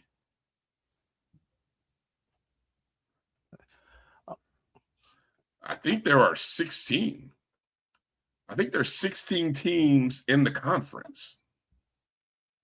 It's kind of hard doing the math here. I'm trying to look at it. Like, for example, there are opening round games happening between the 6th and 7th seeded teams on the women's side. So that's Houston Tellison versus Voorhees and Fisk versus Suno. Then you have 4 or 5 matchups happening between Wilberforce and Tougaloo and Dillard and Stillman, with the top seeds being Oakwood being the top seed in the East, Wiley being the top seed in the West, Talladega being the 2 seed from the East, and Paul Quinn being the 2 seed in the West. That's the women's bracket, in case you were curious. And you can go look all this up at hbcuac.org. I'm just relaying the message. Over on the men's side, the number 1 seed in the 14 East is still teams, in Bryan. The 14. Okay, thank you for doing the math. Okay, so what they did, Drew, is the top 4 seeds get a bye. Then I'm looking at it. 4 seeds. Okay, you're looking at it. The 3, 4, and 5 seeds essentially get a bye, and then everybody below a 5 plays. So that is for. So what's that? First 10 teams. The top 4 get a double bye. Teams 5 through 10 single bye, or is that 5 through 9? No, I said it right. 5 through 10. 5 through 10 get a single bye, and then the bottom 4 play. But anyway, the number 1 seed is Stillman from the East and Tougaloo from the West. Philander Smith is the 2 seed from the West, and Talladega the 2 seed in the East. Wow. Okay. Good Lord. All of those games, I believe, are available on Urban Edge Network, I believe, as are many NAIA games. So, again, tournament goes from Tuesday the 24th until Sunday, March 1st. All right. Why did somebody say Byron Allen is at the Lakers game? Okay, that's random. Okay, let's go to Division 2. Division 2, where Coach Green, where you at? Division 2, where the CIAA tournament begins this week, and the SIAC finishes their regular season, and then their tournament will begin the following week. So on the women's side, just outside of the top 5, Bowie State, Virginia State, and Clark Atlanta. Number 5 is Lane College. They were just outside of the top 5 a week ago. Number 4 is Philander Smith. Nope. Fayetteville State. Yeah, I didn't know whether you were controlling it or whether you needed me to push the buttons. No, I just lost my place. That's all right. Fayetteville State, interesting, dropping from 2 to 4 this week. That is interesting to see if there's a little kind of shakeup there is. I'm scared to look at who's 3. On the women's side, Division 2. Ooh, Miles stays put at 3. All right. Well, this will be interesting to see who is 2 and who is 1. Number 2 this week is Whoa, the Winston-Salem State Rams, who lost just recently to Livingstone. Bit of a shocker. Didn't expect that game to happen, but yeah, the Rams have lost I think that is their third conference loss now, or second or third? Two. Okay, second. Other one being the Fayetteville State. Okay, so that means the new number one team might be the team that we kind of just mentioned a minute ago. And what do you know? Rising all the way from 4-1 with tied for the longest active winning streak in HBCU basketball. The Edward Waters Tigers, the number one seed. Well, potentially they'll be the number one seed. They're the number one in the East. Yeah, Miles is number one in the West. Correct. Let me make mention of the CIAA basketball tournament, which begins, Drew, because one of the things that we mentioned when we looked at the SWAC schedule last week, right? And we talked about the SWAC schedule looking very similar to what we saw previous years from the CIAA, right?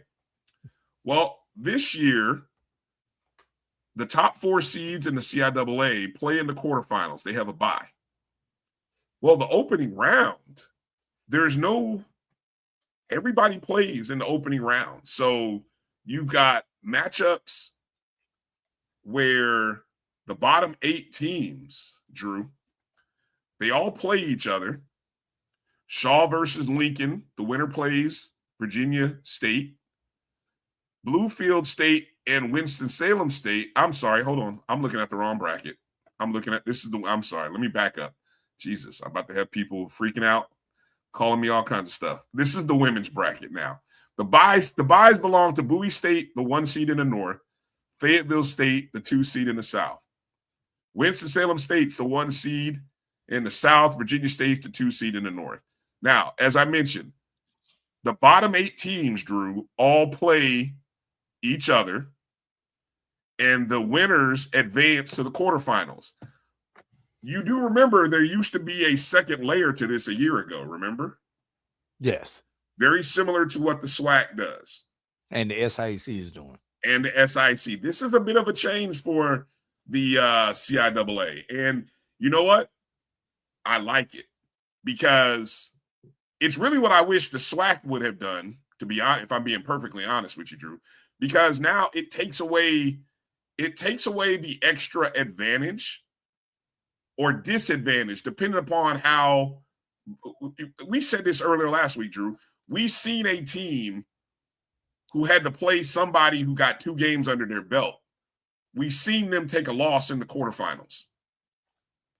We've seen it happen. Now, so, in this format, you're only going to have 1 game max lead. Correct. Right. You literally have a true bye. Instead of playing somebody who has 2 games under their belt, you basically have a bye. And the way this is looking, Brian, just kind of glancing at it, yes, it is. The advantage for the 1 seeds, 1 north and 1 south, is you'll be playing a team on a back-to-back. Because you'll be playing a team that played on. Yes, when you go to the semifinals. When you go to the quarterfinals. You still have to play 3 games. You got the opening round, then those 8 teams that play in the opening round move on to the quarter. But the advantage is that the number 1 seeds, North and South, will be playing that team on a back-to-back. No. Yes. No. I'm looking at it right here. What are you looking at the link? Are you looking at the same link on the website? Everybody plays on February 24th. I'm on the women's bracket. I'm on the women's bracket too. Everybody plays February 24th. Is that what you see? And then on the 25th, the number 1s play.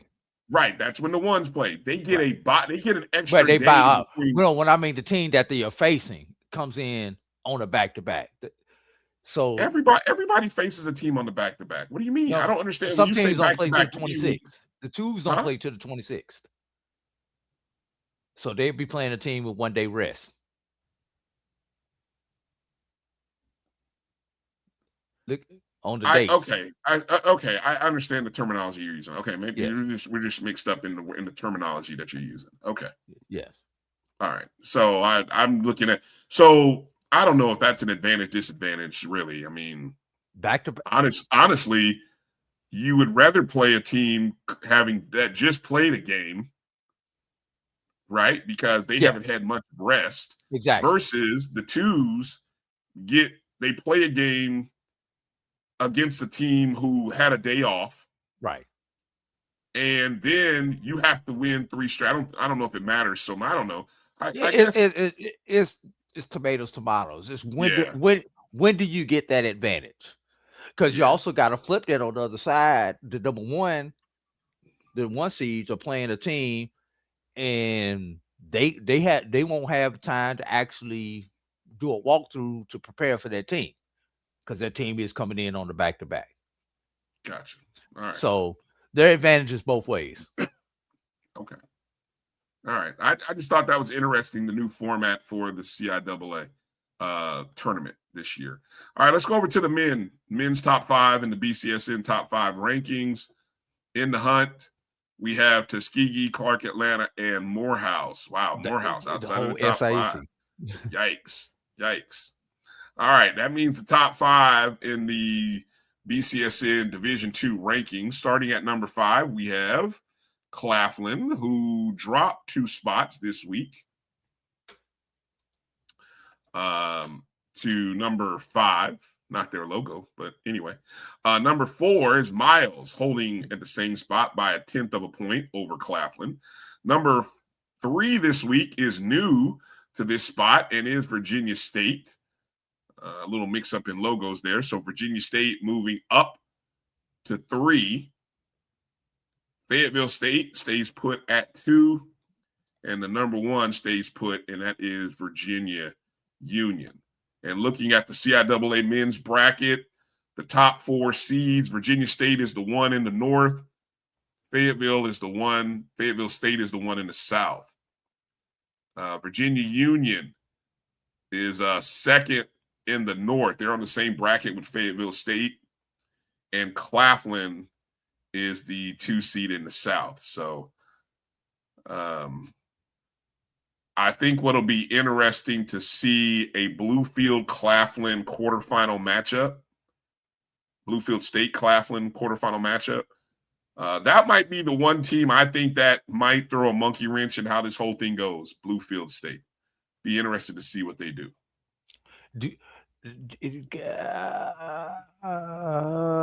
God. So it won't happen unless it's in the championship game. Oh, Fayetteville. I want to see Fayetteville and Bluefield. Oh yes, I do too. I look. I won't say it won't happen, but I say it won't happen unless it's a championship game. Is what I said. Well, that's the only way it can happen. Yes. Yeah. So yeah. Let's root. Let's I was root hoping for that. they was on the same side of the bracket. Let's root for that, and then let's root for a Winston-Salem State, Fayetteville State women's final. Yeah. I think that's what I'll be rooting for. Right. All right. And since we're done with D2 and NAIA, just want to let everybody know, due to the tournaments beginning on both levels this week, that these will be the final regular season rankings. We will not do another NAIA or Division II ranking until after all tournaments have been completed, including the we'll do it before they get to their nationals. All right, let's look at the Division I side of things, starting on the women's side. Outside of the top 5, Maryland Eastern Shore and Alabama State.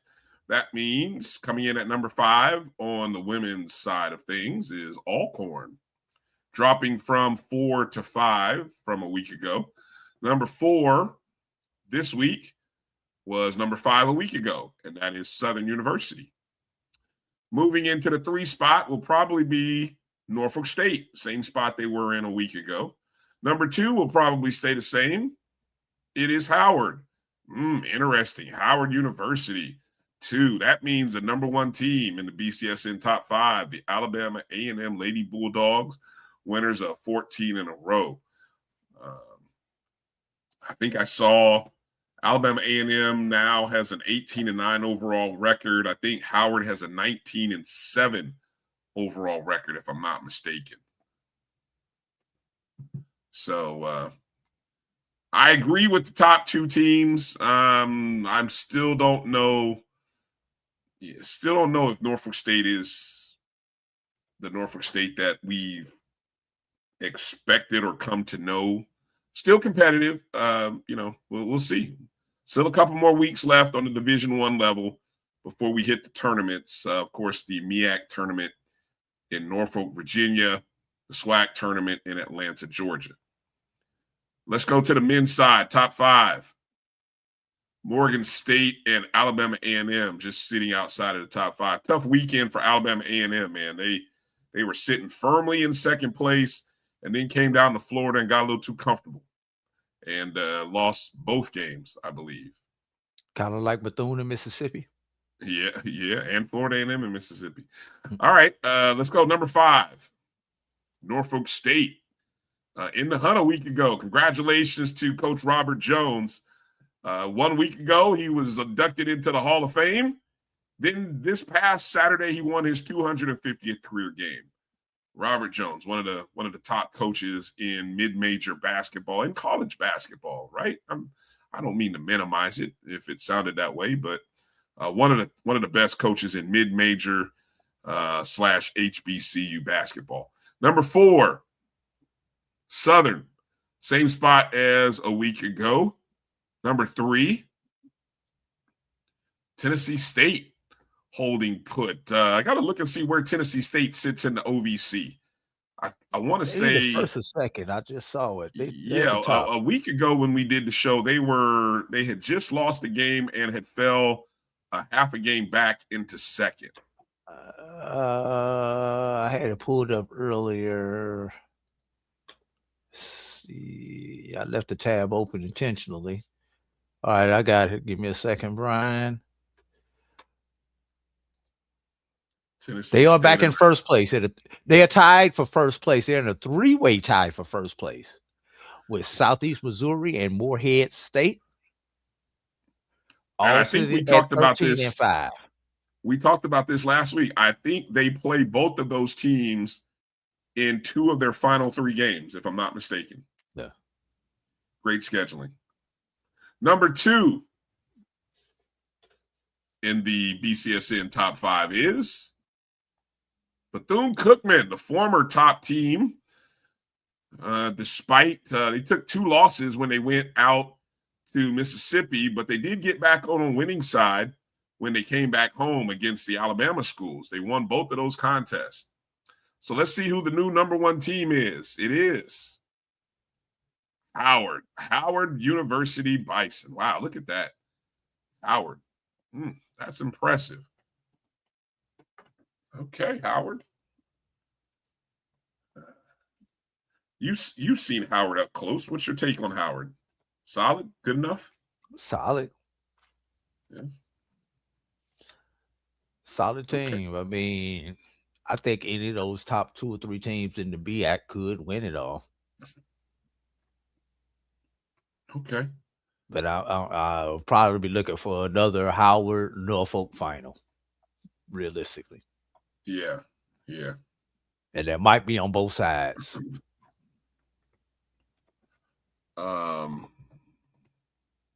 Would not surprise me if we have a Howard Norfolk doubleheader.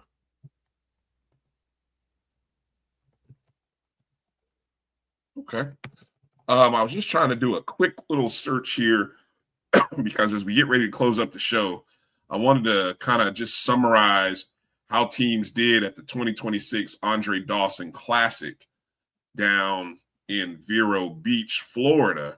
Of course, this is at the Jackie Robinson Training Complex, and the games were broadcast on MLB or MLB TV. Alabama State comes away as the big winner of the weekend as they go 3-0. Well, I think, but did Bethune go 3-0 as well? I didn't see the results. I was a little busy, Brian.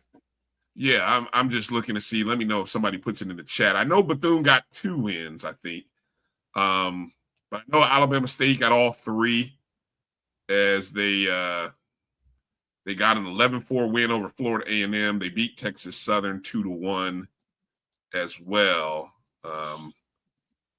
Jackson State finished up 2-1 on the weekend as they beat Texas Southern 3-2. They beat Yale 6-5, but they lost to Grambling State 8-7.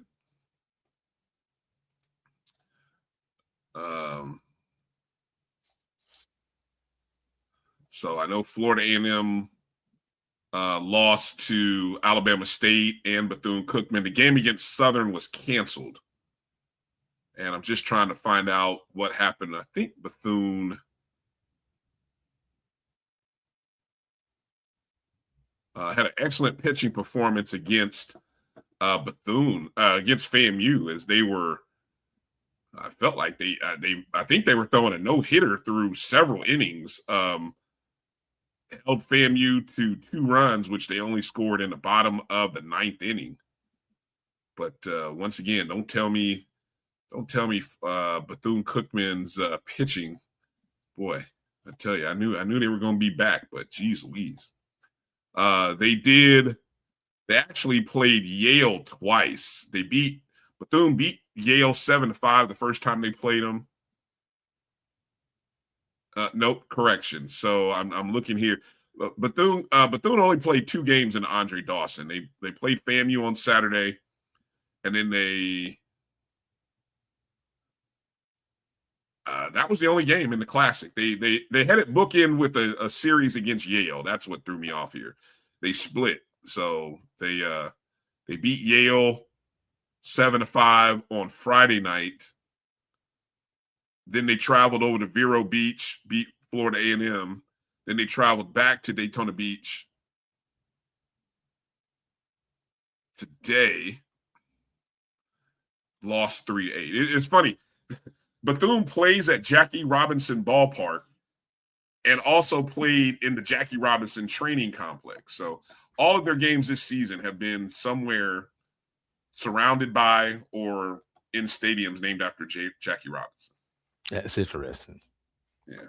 All right, Drew. Well, I feel like there might have been more to talk about, but I think we hit on everything that we could with the time that we have. So let's closing shots. Any parting shots as you head out the door today? Who will have their one shining moment? Tournament start this week. So March Madness begins in February, Brian. And it's my favorite time of the year, Brian. Must be something in the water. Have you noticed the uptick in late post game, whether it be a handshake line or the final seconds? I mean, we've had a brawl. We had a brawl in St. Louis VCU. We had on the anniversary of Juwan Howard slapping Greg Beard, or not, maybe not Beard, but somebody on that Wisconsin staff 4 years ago. You had a little handshake dust up between. It was like New Mexico and some other Arkansas, Little Rock. I don't know. Some schools that both schools were under 500, but they banned us from the tournament. They got into it. If you haven't seen the highlights from the St. Louis VCU, that was wild. I didn't see it. You had people in the stands in the parent section fighting, or doing what they do, wrestling, grabbing hold of people, wrestling. People, you grab hold of somebody's shirt, trying to get to their neck. I'm gonna ring you, I don't know what's going on, man. But women and children, watch out. It's tournament season. No, watch out for court storms. Don't flashing phones at coaches and coaches knocking. It's wild, man. The past 2 weeks have been literally wild. I mean, between the court storming, I'm just telling you, the madness is here, Drew. If you didn't believe it, it is here. And my goodness, God, I'm just thankful that we're not seeing any of this foolishness in the SWAC or the MEAC, or I hope the tournaments in the CIAA and the GC, not the GCSE, the HBCU AC. I hope they don't count. Emmett, that don't count. Hockey the norm. always has fights. That's the Hockey norm. always has fights. Always has fights. My last thoughts were congratulations to U.S. hockey, men and women, beating Canada in overtime in both cases, double gold, and good stuff, man. Good stuff. Today was the anniversary of the Miracle on Ice, Brian. I'm saying that's what I'm saying. That's how crazy it was. 40 years to the day. Yeah. So one last thing, one parting shot. Today is 2/22, Brian. Yeah. And you know what today also is? It is Division II Day. It's NCAA Division II Day. So, for all you guys out there, today's a good day to give to your favorite Division II school. There you go. And if you don't have a favorite Division II school, you can always hit us up at the house. Well said. Well said. I want to thank Mo Carter for coming in and joining us to talk a little bit about the SWAC TV's broadcast of the Indoor Track and Field Championships.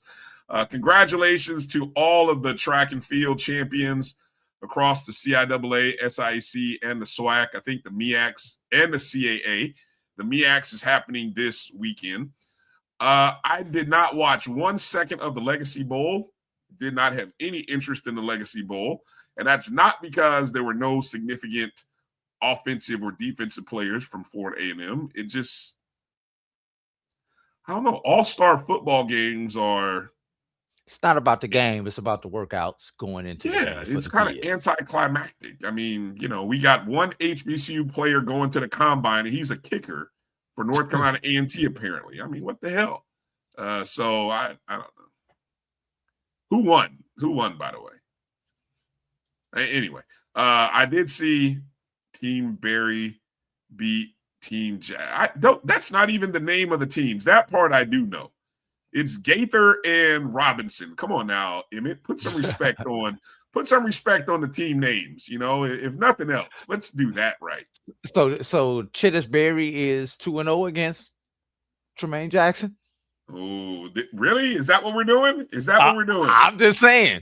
I haven't heard it. How come nobody else on social? See, this is how I know nobody on social media cared about that game, because that is what everyone in social media, HBCU Twitter, should have been buzzing about.